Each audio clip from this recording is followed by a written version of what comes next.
আসসালামু আলাইকুম। মার্চ ফরওয়ার্ডের সম্মানিত সদস্যবৃন্দ, যারা ৪১তম বিসিএস প্রিলিমিনারি পরীক্ষাকে সামনে রেখে March forward free coaching for BCS and others এর উদ্যোগে একটি বিশেষ আয়োজন বিসিএস কনফিউশন জোনের প্রোগ্রাম আজকে দেখছেন, তাদের সবাইকে শুভেচ্ছা জানাচ্ছি। বাংলাদেশ বিষয়াবলী এবং নৈতিকতা, মূল্যবোধ, সুশাসন সংক্রান্ত আজকের বিশেষ এই বিসিএস কনফিউশন জোনে আমাদের বিসিএস কনফিউশন জোনটি সাধারণত রাত ৯টার দিকে, ৯:১০টার দিকে শুরু হয়। আমাদের যেহেতু ১৯ তারিখে পরীক্ষা এবং আজকে শুক্রবার, আগামী শুক্রবারেই সকালবেলা পরীক্ষাটা হতে যাচ্ছে, আমাদের সময় স্বল্পতার কারণে আমরা আজকে একই দিনে দুইটা প্রোগ্রাম নিয়ে আসছি। এরপরেও আমাদের সম্মানিত রিসোর্স পার্সন যারা আছেন তাদেরও সময়ের স্বল্পতা আছে এবং আমরা চাচ্ছি এই প্রোগ্রামগুলো করে যাতে আপনারা একেবারে শেষ মুহূর্তে স্যারদের গাইডলাইন নিয়ে শেষ মুহূর্তে প্রস্তুতিগুলো নিয়ে আপনি নিজের টেবিলে বাসায় সময় দিতে পারেন, সেটাও আমাদের একটা উদ্দেশ্য। সেই জন্য আমরা আজকে আমাদের দুইজন সম্মানিত শিক্ষক, দুইজন সম্মানিত সিনিয়র শিক্ষককে সাথে পেয়েছি, তাদেরকে নিয়েই আমাদের এই পর্বটা আজকে বিকাল ৪টায় অনুষ্ঠিত হতে যাচ্ছে। অলরেডি শুরু হয়ে গেল আমাদের আজকেই আমাদের আরেকটি পর্ব আছে, সেটা হচ্ছে গাণিতিক যুক্তি এবং মানসিক দক্ষতা বিষয়ে বিসিএস কনফিউশন জোনটি অনুষ্ঠিত হবে আজকে রাত ৮টা ৪৫ মিনিটে। তো আশা করি সেটাও আপনারা শুনবেন। খুবই গুরুত্বপূর্ণ দুইটা সাবজেক্ট, গাণিতিক যুক্তি এবং মানসিক দক্ষতা। আর আজকে এই পর্বটা আমরা যোগ দিলাম অলরেডি। আমার সাথে আজকে আছেন বাংলাদেশ বিষয়াবলী, নৈতিকতা, মূল্যবোধ ও সুশাসন বিষয়ে আলোচনার জন্য দুজন বিশেষজ্ঞ প্যানেল শিক্ষক আমাদের। একজন হচ্ছেন শ্রদ্ধেয় আবু নাসের টুকু স্যার, সহযোগী অধ্যাপক রাষ্ট্রবিজ্ঞানের। আরেকজন হচ্ছেন আমাদের শ্রদ্ধেয় আনোয়ার মালিক মজুমদার স্যার, তিনি হচ্ছেন সহকারী অধ্যাপক ইসলামী ইতিহাস ও সংস্কৃতি বিভাগের। স্যার, আপনারা কি আমাকে শুনতে পাচ্ছেন? আবু নাসের টুকু স্যার এবং আনোয়ার মালিক স্যার, আপনারা হ্যাঁ, দুজনেই আমি শুনতে পাচ্ছি। হ্যাঁ, আমি শুনতে পাচ্ছি। জি, হ্যাঁ, শুনতে পাচ্ছি আপনাকে। আবু নাসের টুকু স্যার শুনতে পাচ্ছেন আমাকে? শুনতে পাচ্ছি। অনেক অনেক ধন্যবাদ স্যার। যারা শুনছেন আমাদের, থ্যাংক ইউ স্যার। আমাদের বন্ধুরা যারা আমাদের প্রোগ্রাম শুনছেন, ৪১তম বিসিএস প্রার্থীরা এবং অন্যান্যরা যারা আমাদের এই বিশেষ প্রোগ্রাম শুনছেন, তাদের সবার প্রতি আমার পরামর্শ হলো আপনারা প্লিজ এই খুবই গুরুত্বপূর্ণ, আশা করি আমাদের দুইজন সম্মানিত যোগ্য এবং দক্ষ শিক্ষকের কাছ থেকে খুব গুরুত্বপূর্ণ একটা সেশন আমরা আজকে আলোচনা করব। হতে পারে এখানকার কোনো আলোচনার প্রশ্নই আমরা ১৯শে মার্চের পরীক্ষার প্রশ্নপত্রে পেয়ে যেতে পারি, হওয়ার পসিবিলিটি আছে। যদি সরাসরি নাও পাই, কোন একটা প্রশ্নের উত্তর দিতে হলে কোন প্রেক্ষাপটে চিন্তা করতে হবে, সেই চিন্তার সূত্রগুলো হয়তো আমরা আজকে খুঁজে পেতে পারি আমাদের আজকে দুজন সম্মানিত আলোচকের সাথে। সুতরাং আপনারা আজকে প্রোগ্রামটা নিজেদের টাইমলাইনে শেয়ার করুন, সবাই শেয়ার করুন, নিজেদের আইডিতে, নিজেদের পেজে, নিজেদের সংশ্লিষ্ট গ্রুপে শেয়ার করুন। ১।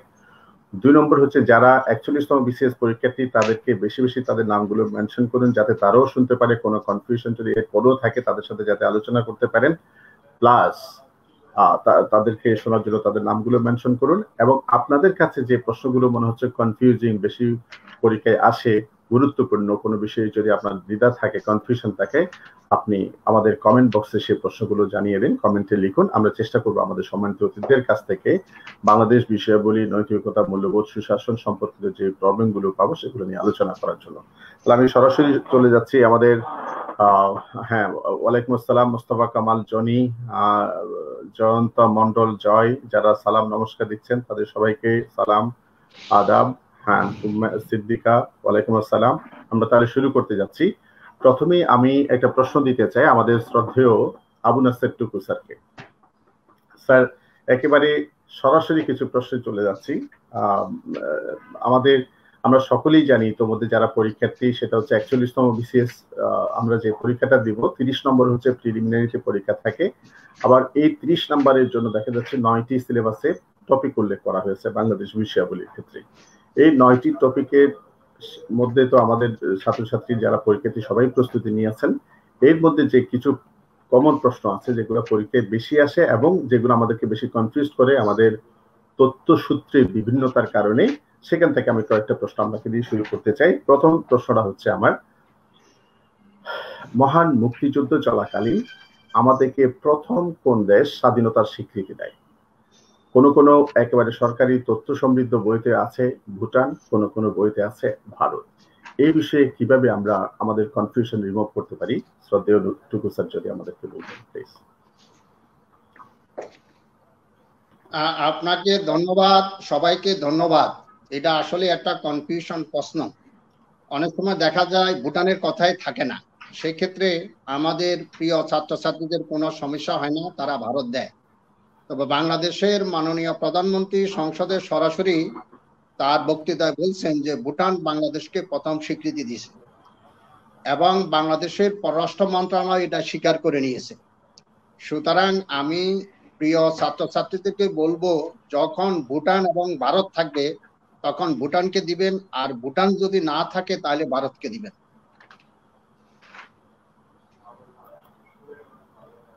আনোয়ার স্যার কি তাই মনে করেন? হ্যাঁ, আমি স্যারের সাথে একমত পোষণ করছি, কিন্তু এখানে একটু প্রশ্ন আছে। যখন স্যারের সাথে সম্পূর্ণভাবে একমত, যেমন আমরা সোর্স হিসেবে প্রধানমন্ত্রীর যে ঘোষণা সেটাকে তো অবশ্যই আমরা গ্রহণ করব, সেটাই সর্বোচ্চ সিদ্ধান্ত। তারপরও কিছু কথা থাকে, যেমন স্যার যেটা বলেছে দুটো যখন থাকবে তখন কিন্তু আসলে ওই আপনার কাছে আসলে যাচাই করা হচ্ছে, ওরা পরীক্ষক প্রশ্ন করার ক্ষেত্রে চেয়ে নিচ্ছে যে আপনি আসলে ভুটানটা দাগ দেন। তো স্যারের সাথে একমত, স্যার যেটা বলেছেন আমার একমত, স্যারের সাথে একমত। কিন্তু এখানে আমাদের যে তথ্যসূত্রগুলো আছে, আমরা যদি একটু তথ্যসূত্রগুলো আলোচনা করি, সেখানে দেখব ভারত এবং ভুটান কিন্তু একই দিনের স্বীকৃতি দিয়েছে, সময়কাল একই দিনের স্বীকৃতি দিয়েছে, দুজনের স্বীকৃতি কিন্তু একই। তারপরও রাষ্ট্র যেটাকে স্বীকৃতি দেবে বাংলাদেশের গ্রহণের বিষয় আছে। বাংলাদেশ যেটা গ্রহণ করেছে সেটাকেই আমাদের রাষ্ট্রীয় মুখপত্র যেটা বলেছে সেটাকে আমরা সঠিক উত্তর হিসেবে বিবেচনা করব। কিন্তু লিখিত পরীক্ষার সময় সেটা আপনি বিশ্লেষণ করে লেখার সুযোগ থাকে। তো স্যার যেটা বলেছে আমি স্যারের সাথে একমত। আচ্ছা আচ্ছা, অনেক অনেক ধন্যবাদ। আমার মনে হয় আমাদের বন্ধুরা যারা পরীক্ষা দিবেন, গতকালও আমাদের এই ডকুমেন্টের প্রশ্ন ছিল আমাদের কনফিউশন জোনে, সেটা হচ্ছে ভারত না ভুটান। যদি দুইটার মধ্যে একটা দেশ থাকে, আমাদের আবু নাসের টুকু স্যার বলেছেন নির্দ্বিধায় ভুটান আছে ভারত নাই, অথবা ভারত আছে ভুটান নাই, সেক্ষেত্রে আমাদের উত্তর দিতে সমস্যা হওয়ার কথা নয়। কিন্তু দুইটা দেশ যখন থাকে, এখানে একটা গুরুত্বপূর্ণ পয়েন্ট যুক্ত করেছেন আমাদের শ্রদ্ধেয় আনোয়ার মালিক মজুমদার স্যার, সেটা হচ্ছে দুইটা দেশ একই দিনে আমাদেরকে স্বীকৃতি দেয় এবং কয়েক ঘন্টার ব্যবধানে, এবং দুটো একই সাথে থাকলে সেটা হচ্ছে আমাদের ভুটানটাকে আমাদের সিলেকশন করতে হবে। এই ব্যাপারেও আমাদের স্যাররা দুজনই একমত হয়ে বক্তব্য দিয়েছেন। আমার মনে হয় এই বিষয়ে আর কোনো কনফিউশনের সুযোগ আমাদের আসলেই নেই। 2 নম্বর একটা বিষয় আমি স্যার সাথে সাথে যদি টুকু স্যারকেই যদি আবার একটু ন করতে চাই, সেটা হচ্ছে দেশের স্বীকৃতি দান, কোন দেশের স্বাধীনতাকে স্বীকৃতি দানটা কেন গুরুত্বপূর্ণ স্যার? আমরা পৃথিবীতে অনেক দেশে দেখেছি 100-150টা দেশ স্বীকৃতি দেয়, কিন্তু এই দেশগুলো আসলে স্বাধীন সার্বভৌম দেশ না।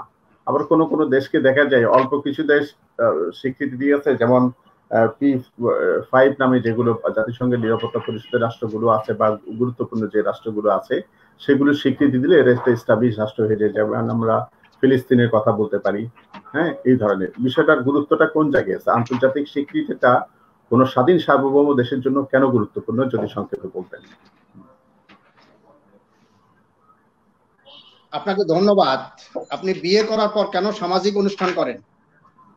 আপনি সামাজিক অনুষ্ঠান করেন এক ধরনের স্বীকৃতির জন্য। আমরা জানি রাষ্ট্রের 4টা উপাদান, একটা নির্দিষ্ট ভূখণ্ড, জনসংখ্যা, সরকার এবং সার্বভৌমত্ব, এটা এনাফ। কিন্তু বর্তমান আন্তর্জাতিক সম্পর্কের বিশেষজ্ঞগণ মনে করেন স্বীকৃতি একটা রাষ্ট্রের জন্য খুবই প্রয়োজন জিনিস, কারণ স্বীকৃতির মাধ্যমে আপনি আন্তর্জাতিক রাজনীতি, বৈশ্বিক রাজনীতি এবং আন্তর্জাতিক সম্পর্কে আপনি আনুষ্ঠানিকভাবে বৈধতা পান। আমরা আমাদের সমাজেও দেখি, আমরা যখন কোনো কারোর সাথে সম্পর্ক করি সেটা গোপন থাকে, কিন্তু কোনো এক সময় এই গোপন অনুষ্ঠানকে আমরা সমাজকে জানিয়ে দিই। এটা কিন্তু সমাজকে জানানোর উদ্দেশ্য হলো সমাজ যেন আমাদেরকে স্বীকৃতি দেয় যে আমাদের মধ্যে একটা সম্পর্ক আছে। ঠিক আন্তর্জাতিক উদাহরণ দিয়ে বোঝাবার জন্য বলছি, আন্তর্জাতিক সম্পর্কে যেমন ইসরায়েল একটা রাষ্ট্র, আমরা স্বীকার করি আর না করি, কেন ইসরায়েল বৈশ্বিক রাজনীতিতে পৃথিবীর বিভিন্ন দেশে স্বীকৃতির জন্য বিভিন্ন ডিল করে থাকে এবং প্রয়োজনে তারা প্রচুর সাহায্য দিয়ে থাকে স্বীকৃতির জন্য। কারণ আন্তর্জাতিক রাজনীতি, বৈশ্বিক রাজনীতি এবং আন্তর্জাতিক সম্পর্কে স্বীকৃতি আপনাকে একটা আনুষ্ঠানিক বৈধতা দিবে। সুতরাং স্বীকৃতির প্রয়োজন আছে, এই জন্যই স্বীকৃতির প্রয়োজন আছে। আচ্ছা আচ্ছা আচ্ছা, হ্যাঁ, আমাদের আনোয়ার স্যারকে কিছু যুক্ত করবেন এক্ষেত্রে। হ্যাঁ, আমি স্যারের সাথে একমত, কিন্তু এখানে একটু বিষয় একটু যুক্ত করি। যেমন কিছুদিন আগে আপনি দেখবেন যে আমাদের একটা প্রতিবেদন নিয়ে খুব আমাদের বাংলাদেশে খুব একটা আলোচিত হয়েছিল, একটা সোকল্ড প্রতিবেদন। সেখানে একটা কিছু বলা হয়েছিল যে আমরা ওই ইসরায়েল নামক রাষ্ট্রটা থেকে কিছু যন্ত্রপাতি কেনা হয়েছে বা এই ধরনের কিছু একটা বিষয় হয়েছিল। আপনি দেখেন, যদি স্বীকৃতি দেওয়া মানে হচ্ছে কিন্তু আপনি তার সাথে একটা সম্পর্ক করছেন, একটা বৈধ সম্পর্কের দিকে আপনি যাচ্ছেন। যেমন আমরা যদি বলি যে আরব ইসরায়েল যুদ্ধের পর ক্যাম্প ডেভিড যে চুক্তি স্বাক্ষরিত হলো, এবং ক্যাম্প ডেভিড চুক্তিতে আপনি দেখবেন যে পশ্চিম তীর, গাজা, এগুলো ফিলিস্তিন ছেড়ে দিল, ফিলিস্তিন এগুলো মিশরে ছেড়ে দেওয়া হলো, ইসরায়েল ছেড়ে দিল। তার বিনিময়ে শর্তটা ছিল এমন যে ইসরায়েলকে স্বীকৃতি দিতে হবে, মিশরকে স্বীকৃতি দিতে হবে। মিশর নামক একটা মুসলিম রাষ্ট্র থেকে মধ্যপ্রাচ্যে ইসরায়েলের স্বীকৃতি থাকা মানেই হচ্ছে ইসরায়েলের বৈধতা প্রমাণ করা। সুতরাং এই বিষয়গুলো মনে রাখতে হবে। আন্তর্জাতিক রাজনীতিতে যখন একটি দেশ আরেকটি দেশকে স্বীকৃতি দেয়, তখন অর্থাৎ তোমাকে আমি মেনে নিলাম, তোমার জীবন, তোমার উপস্থিতি, তোমার সার্বভৌমত্বকে আমি মেনে নিলাম। যেমন বাংলাদেশ নামক রাষ্ট্রটি ইসরায়েলকে স্বীকৃতি দেয়নি, তার মানে হচ্ছে ইসরায়েলের অস্তিত্বকে আমরা স্বীকার করি না। কিন্তু এই কারণেই দেখবেন আমাদেরকে একটা প্রশ্ন করা হয়েছিল কয়েকদিন আগে, যে আমরা যখন কিছু মানে যোগাযোগ সামগ্রী ক্রয় করা হয়েছিল, বা আমি জানি না সেটা সত্য বা মিথ্যা, যাই হোক না কেন, সেটা চ্যালেঞ্জ করা হয়েছিল। চ্যালেঞ্জ একটু, যেহেতু আমাদের তাদের সাথে কোনো সম্পর্ক নেই, আমরা তার অস্তিত্বকে স্বীকার করি না, সেখানে বাণিজ্যিক সম্পর্ক হতে পারে না। এই কারণেই স্বীকৃতি একটা গুরুত্বপূর্ণ বিষয়। যেমন কোন নির্বাচনের পরে দেখবেন আপনি, কোন একটা নির্বাচন যখন হয়, প্রেসিডেন্ট নির্বাচন বা যে কোনো একটা নির্বাচনের পরে দেখবেন একটা দেশ আরেকটা দেশের শুভেচ্ছা জানায়। এই শুভেচ্ছা, মনে করেন জো বাইডেন প্রেসিডেন্ট হলো, বাংলাদেশের শুভেচ্ছা জানালো। শুভেচ্ছা জানানো এটা এক ধরনের স্বীকৃতি, যে আপনার নির্বাচনকে মেনে নিলাম, আপনাকে বৈধতা দিলাম, আপনার সাথে সমঝোতা করব, চুক্তি করব। এ ধরনের সম্পর্কগুলো আসলে এগুলো আন্তর্জাতিক রীতিনীতি বা শ্রদ্ধাবোধের জায়গা, অনেক সময় সেটা আইন দ্বারাও স্বীকৃত। এটা আমি স্যারের সাথে একমত, স্যার যা বলেছে শতভাগ স্যারের সাথে একমত, এটা আন্তর্জাতিক প্রেক্ষাপটেই বিবেচিত হয়। অনেক অনেক অনেক বেশি ধন্যবাদ আমাদের দুজন শ্রদ্ধেয় শিক্ষক, খুব যথেষ্ট ক্লিয়ার করেছেন। আমার মনে হয় এই বিষয়ে যারা, যেমন টুকু স্যার বলেছিলেন, রাষ্ট্রের উপাদান হচ্ছে চারটি, যেটাকে উনি ভূখণ্ড, জনসমষ্টি, সরকার এবং সার্বভৌমত্ব, পাশাপাশি রিসেন্টলি আন্তর্জাতিক সম্পর্কে যারা আন্তর্জাতিক রাজনীতির যারা অধ্যাপক বা গবেষক তারা বলছেন এই চারটি উপাদানের পরেও ইন্টারন্যাশনাল রিকগনিশনটা অনেক বেশি গুরুত্বপূর্ণ। এটাকে অনেকে বলছেন fifth element of a state.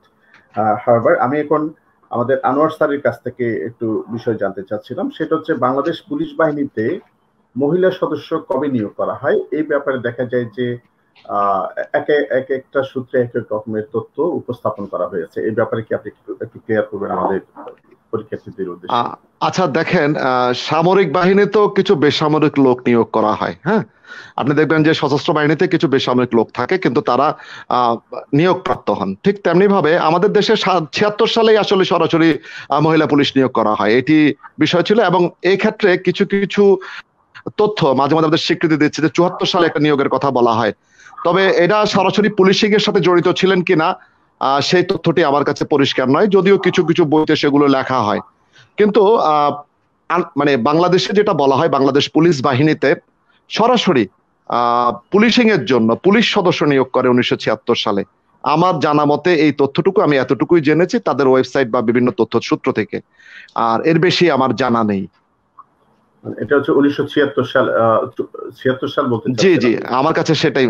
জি জি, কিছু কিছু বইতে সেটা 74 লেখা আছে, কিন্তু 74 যেটা লেখা আছে আমার কাছে মনে হয়েছে সেটা কিন্তু আসলে সরাসরি পুলিশ সদস্য নয়, পুলিশের মানে নন পুলিশিং এর জন্য কিছু নিয়োগ ছিল, সেটা মহিলা সদস্য নন পুলিশিং এর জন্য নিয়োগ ছিল।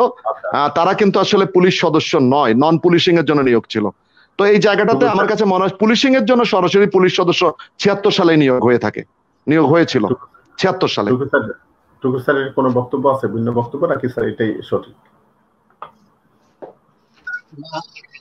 আনোয়ার স্যার যেটা বলছে সেটাই কারেক্ট, তবে মোটামুটি এটাই 74 সালে একটা নিয়োগ, ওটা হলো সিভিল ড্রেসে। আর 76 সালে পুলিশের জন্য দিয়েছে দুটা, একটা নন ক্যাডার এবং ক্যাডার। নন ক্যাডার এবং ক্যাডার দুটাই নিয়োগ দেওয়া হয়েছে 76-এ। 76-এ নিয়োগ। আর 74 সালে একটা নিয়োগ হয়েছে, তবে এটা সিভিল ড্রেসে দিছে 74-এ। আর অর্থাৎ নন পুলিশিং ফাংশনিং এর জন্য যেটাকে আমরা বলি সেটা 76-এ দেওয়া হয়েছে ক্যাডার এবং নন ক্যাডার। দুইটাই দেওয়া হয়েছে। দ্যাট মিন্স এসআই আমরা বলতে হিসেবে পারি দেওয়া যে হয়েছে, আবার পুলিশ এএসপি বাহিনীতে, হিসেবে দেওয়া হয়েছে 76 এ স্যার। তার মানে স্যার আমরা বলতে পারি যে যেটা বলছে বাংলাদেশ এটাই পুলিশ 76 বাহিনীতে এ ক্যাডার এবং নন ক্যাডার। জি স্যার। আচ্ছা, অনেক অনেক অনেক ধন্যবাদ স্যার। একটু 74 এ কিছু নিয়োগ দেওয়া হয়েছে, তবে এটা হলো সিভিল ড্রেসে, সিভিল ড্রেসে মহিলা পুলিশ সিভিলে, মানে ওরা পুলিশের পোশাক পরে না। আর 76 এ ক্যাডার এবং নন ক্যাডার পুলিশ পোশাকে দেওয়া হয়েছে। তাহলে 76 এর সিটটাই পারফেক্ট, 76 টাই পারফেক্ট। 74 এ যেটা দেওয়া হয়েছে এটা সিভিল ড্রেসে দেওয়া হয়েছে।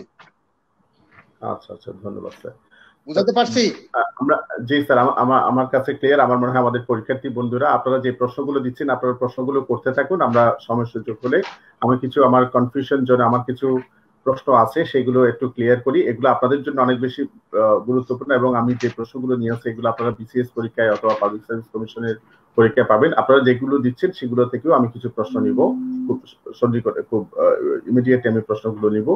এর চেয়ে বেশি গুরুত্বপূর্ণ কয়েকটা প্রশ্ন আমি একটু আমাদের শ্রদ্ধেয় স্যারদের জন্য করতে চাই। আনোয়ার মালিক স্যার, আপনি যদি ক্লিয়ার করতেন। জি বলেন। আমাদের যে বাংলাদেশের প্রথম সরকার বলতে মুজিবনগর সরকারকে বা প্রবাসী সরকার যে নামে বলে এই সরকারকে বোঝানো হয়। এই সরকার আসলে গঠিত হয় কত তারিখে? এটা কি 10 এপ্রিল 1971 সালে গঠিত হয়, না 17 এপ্রিল 1971 সালে গঠিত হয়? বিষয়টা যদি আপনি একটু ক্লিয়ার করতেন। এই বিষয়ে বিসিএস পরীক্ষায় প্রায়শই প্রশ্ন হয় এবং পিএসসি পরীক্ষিত অসংখ্যবার স্বাভাবিকভাবে এই প্রশ্নটা করা হয়ে থাকে, কিন্তু আমরা উত্তর দেওয়ার ক্ষেত্রে একটু কনফিউজড হয়ে যাই। আপনি যদি বিষয়টা একটু ক্লিয়ার করতেন প্লিজ। আচ্ছা, আমাদের আসলে এই বিষয়টি আসলে মনে রাখবেন যে এমসিকিউ প্রশ্ন করতে গিয়ে, হ্যাঁ, এইখানে যদি বিক্ষেপগুলো সঠিকভাবে করা না যায়, আপনি যতগুলো প্রশ্ন এখানে করেছেন এই প্রশ্নগুলো যদি লিখিত পরীক্ষার প্রশ্নগুলো আসতো তাহলে কিন্তু কোনো বিভ্রান্তির সুযোগ ছিল না, আপনি ব্যাখ্যা করার সুযোগ থাকতো। যেহেতু এটা এমসিকিউ পরীক্ষা, মানে মাল্টিপল চুজ কোশ্চেন থাকে, আপনার লিখার কোনো সুযোগ নেই, 4টা অপশন, অর্থাৎ তারা আপনাকে যে কাঠামোবদ্ধ চিন্তা করতে দিবে এর বাইরে চিন্তা করার সুযোগ আপনার কাছে নেই। তো এখানে আপনি যদি প্রশ্নটার মধ্যে যদি আপনি খোঁজেন যে আপনি যদি বলেন যে প্রবাসী সরকার, হ্যাঁ, তো এটা এই জন্যই করেছে খুব সিলি অর্থে যে প্রবাসী যে বাংলাদেশে গঠিত হয়নি, এটা গঠিত হয়েছে ভারতে, ঠিক আছে, এই জন্য তো এটাকে করা হয়। আর কিন্তু যখন এটি শপথ গ্রহণ করলো, এটাকে বিভিন্ন ব্যাখ্যাতে এভাবে নিয়েছে বিভিন্ন বইগুলো। যেমন 17 এপ্রিল আমরা আসলাম কোথায়? ভবের পাড়া বৈদ্যনাথ তলার আম্রকাননে, সেখানে আমরা আসলাম। এসে কি করলাম? আমরা সেখানে একটা শপথ গ্রহণ করলাম এবং গার্ড অফ অনার প্রদান করা হলো এবং স্বীকৃতি দেওয়া হলো।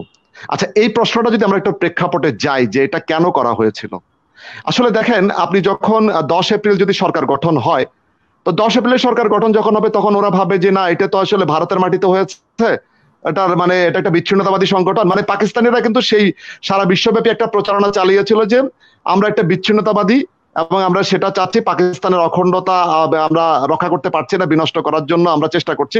তো সেই সুবাদে এটা ছিল। তখন কিন্তু অপরিহার্যভাবে দেখা দিয়েছিল যে বাংলাদেশের ভেতরের ভূখণ্ডে বসেই একটা সরকার গঠনের চিন্তা চেতনা, সেটা সময়ের বাস্তবতায় ছিল। বিশ্ববাসীকে জানান দেওয়ার কথা ছিল যে আমরা 70 নির্বাচনে জয়লাভ করেছি, আমাদের কাছে ক্ষমতা হস্তান্তর করা হয় নাই, সুতরাং আমাদের কাছে যেহেতু ক্ষমতা হস্তান্তর করা হয় না, আমরা নিজেরাই সরকার গঠন করলাম। তো সেটার জন্য 17 এপ্রিলকে শপথ গ্রহণ করা হয়। শপথ এপ্রিল, এখন আপনি যদি বলেন যে 17 এপ্রিল একটা সরকার যখন গঠিত হয় তারপর কিন্তু শপথ গ্রহণ পরে হয়, গঠিত যেদিন হয় সেদিন শপথ গ্রহণ হয় না।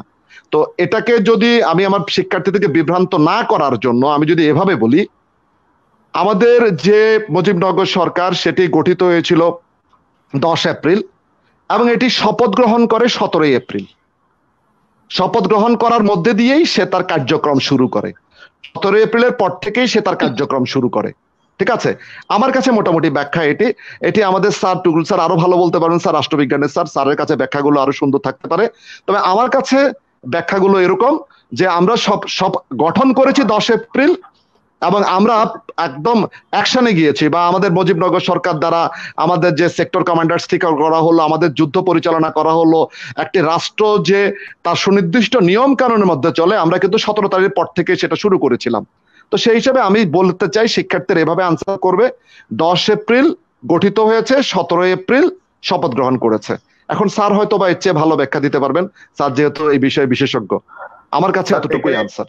আমাদের টুকু স্যারকে স্যার আমি প্রশ্নটা আরেকটু স্পেসিফিক করি। যদি আমাদেরকে বলা হয় কত তারিখে মুজিবনগর সরকার গঠিত হয়।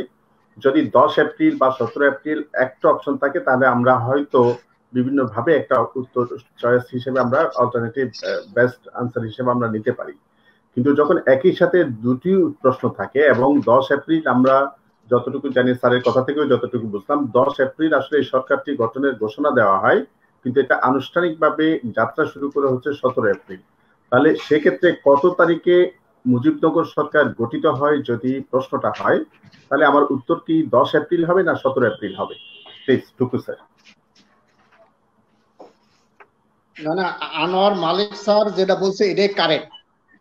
উনি আনোয়ার মালিক স্যার যেটা বলছে সেটাই 100% কারেক্ট। 10 এপ্রিল মুজিবনগর সরকারের এঙ্গেজমেন্ট হয়েছে, 17 এপ্রিল বিয়ে হয়েছে।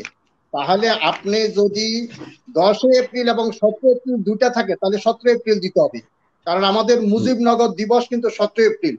বিভিন্ন পত্র পত্রিকায় আপনি দেখবেন এই সামনে এই যে 17 এপ্রিল আসতেছে, দেখবেন 10 এপ্রিলের কথা কিছু বলবে না, বলবেন 17 এপ্রিল মুজিবনগর দিবস ঘনঘটা পালন করা হবে। তাহলে আনোয়ার মালিক স্যার যেটা বলছে সেটা 100% কারেক্ট, এই ব্যাপারে কোনো বিতর্ক নাই। 10 এপ্রিল সরকার গঠন করার ঘোষণা দেওয়া হয়েছে, 17 এপ্রিল মুজিবনগর সরকার শপথ যেদিন শপথ নেয় সেদিন থেকে সরকার কিন্তু কার্যকর হয়, ইনফোর্স হয়। সুতরাং মুজিবনগর দিবস 17 এপ্রিল, অর্থাৎ 10 এপ্রিল এবং 17 এপ্রিল পাশাপাশি যদি থাকে তাহলে অবশ্যই 17 এপ্রিল দিতে হবে। আর কখনো যদি 17 এপ্রিল না থাকে তাহলে সেক্ষেত্রে 10 এপ্রিল দেওয়া যাবে, কিন্তু একসাথে দুটা থাকলে 10 এপ্রিল দেওয়ার কোনো প্রশ্নেই আসে না। তার মানে এটা আমাদের পরীক্ষার্থী বন্ধুরা একটু খেয়াল করেন, আমি যখন এই প্রশ্নটা আমাদের সম্মানিত স্যারদের উদ্দেশ্যে করেছি, আপনারাও কেউ কেউ এটির উত্তর করেছেন, কেউ কেউ 17 এপ্রিল বলেছেন যথার্থভাবে, কেউ কেউ 10 এপ্রিল করেছেন। একটু খেয়াল করেন, আমাদের টুকু স্যার যেটা বোঝানোর জন্য ওনার স্বাভাবিক স্টাইলে উনি যেভাবে বুঝিয়েছেন, এঙ্গেজমেন্ট কিন্তু বিয়ে নয়, আর্ট বা অনুষ্ঠান যেটাকে স্যার বিয়ে বলেছেন। তার মানে এখানে এটা ওথ নেওয়ার একটা বিষয় আছে, শপথ যদি না নেয় তাহলে এটা তো সরকারটা আনুষ্ঠানিকভাবে তো যাত্রাই শুরু করেনি। সুতরাং 17 এপ্রিল হচ্ছে আমাদের মুজিবনগর সরকার গঠিত হয় এবং ওই দিন স্যার মুজিবনগর দিবস, একই সাথে এটা তো বাংলাদেশের প্রজাতন্ত্র হিসেবেও তো সম্ভবত 17 এপ্রিলেই ঘোষণা করা হয়, ঠিক স্যার? জি অবশ্যই, অবশ্যই। হ্যাঁ, অনেক ধন্যবাদ। এখন আমি একটু আনোয়ার স্যারের কাছ থেকে জানতে চাই, আমাদের বিভিন্ন বইতে খুবই গুরুত্বপূর্ণ একটা আলোচনা, একটা হচ্ছে সরকারের বিভাগ আর একটা হচ্ছে রাষ্ট্রের বিভাগ। আমরা রাষ্ট্রের এলিমেন্ট পড়েছি, গভর্নমেন্ট আমাদের সরকারেরও এলিমেন্ট আছে। আমরা যখন আইন বিভাগ, বিচার বিভাগ এবং শাসন বিভাগ এই আলোচনাগুলো করি, এটা কি আসলে সরকারের অর্গান নিয়ে আলোচনা করি নাকি রাষ্ট্রের অর্গান নিয়ে আলোচনা? আনোয়ার স্যার যদি একটু শুরু করেন। আচ্ছা, আমি ওবায়েদ এটাকে একটু আজকে আসলে সবকিছুর উত্তরই দিতে পারবেন টুকু স্যার, কারণ হচ্ছে স্যারের এগুলো সবগুলোই স্যারের বিষয়। আমি জাস্ট শুরু করব, ভুল হলে স্যার সেগুলো কারেকশন করবে, স্যার এগুলো কারেকশন করবে।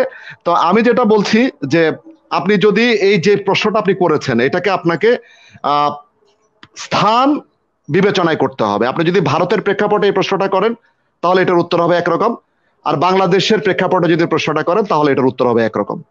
যেমন আমি যদি বলি যে ভারতের বিচার বিভাগ, ভারতের বিচার বিভাগটা কিন্তু একটা স্বাধীন বিচার বিভাগ। এটা কেন? কারণ আপনি মনে রাখবেন ভারতের যে আলাদা সচিবালয় আছে, বিচার বিভাগীয় সচিবালয় আছে। ভারতের কিন্তু আলাদা আইন মন্ত্রণালয় নয়, সেটা আলাদা বিচার বিভাগীয় সচিবালয়।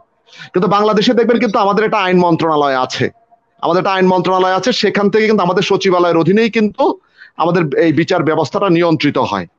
তাদের বিচারকদের নিয়োগ, বদলি, পদায়ন, সুযোগ সুবিধা যাই কিছু করি না কেন, এবং যেটা বাজেট হয় সেটা কিন্তু সরকারের একটা বাজেট হয়, সেই বাজেটটা আইন মন্ত্রণালয়ের মধ্যে দিয়ে বাস্তবায়ন হয়। কিন্তু আপনি যদি ভারতের দিকে তাকান সেখানে দেখবেন তাদের কিন্তু আলাদা একটা থোক বরাদ্দ হয় ওই বিচার বিভাগের জন্য, এবং বিচার বিভাগীয় সচিবালয় তাদের চাহিদার উপরে ভিত্তি করে তারা সেটা বাস্তবায়ন করে। সুতরাং আপনি যদি বলেন যে বিচার বিভাগ, তাহলে ভারতের এটা কিন্তু হবে রাষ্ট্রের, আর বাংলাদেশের যদি বলেন সেটা হবে কিন্তু সরকারের। বিচার বিভাগটা হবে সরকারের বাংলাদেশের ক্ষেত্রে, এটা বিষয়টা হবে সরকারের। আপনার এই আলোচনায় আসার আগে কিছুক্ষণ আগে আমি একজন সম্মানিত মানে সংবিধান বিশেষজ্ঞ, মানে আমাদের একজন খুব ছোট ভাই, চট্টগ্রাম বিশ্ববিদ্যালয় আইনের ছাত্র, বর্তমানে সহকারী জজ হয়েছেন, তো ছোট ভাইয়ের সাথে আলোচনা করলাম, তিনিও আমার সাথে এই বিষয়টাকে উনি আমাকে উদাহরণগুলো দেখালেন এবং আমি দেখলাম বিষয়টা। কিন্তু বাংলাদেশের কিন্তু ওয়েবসাইট গুলোতে অবশ্যই সেটা সঠিকভাবে লেখা আছে, আইন, বিচার এবং শাসক তিনটাই সরকারের অংশ, সরকারের অংশ এগুলো। কিন্তু ভারতের ক্ষেত্রে এটি আলাদা। তাহলে এটি কিন্তু বিভিন্ন রাষ্ট্রের বিবেচনায় বিষয়গুলো আলাদা হতে পারে।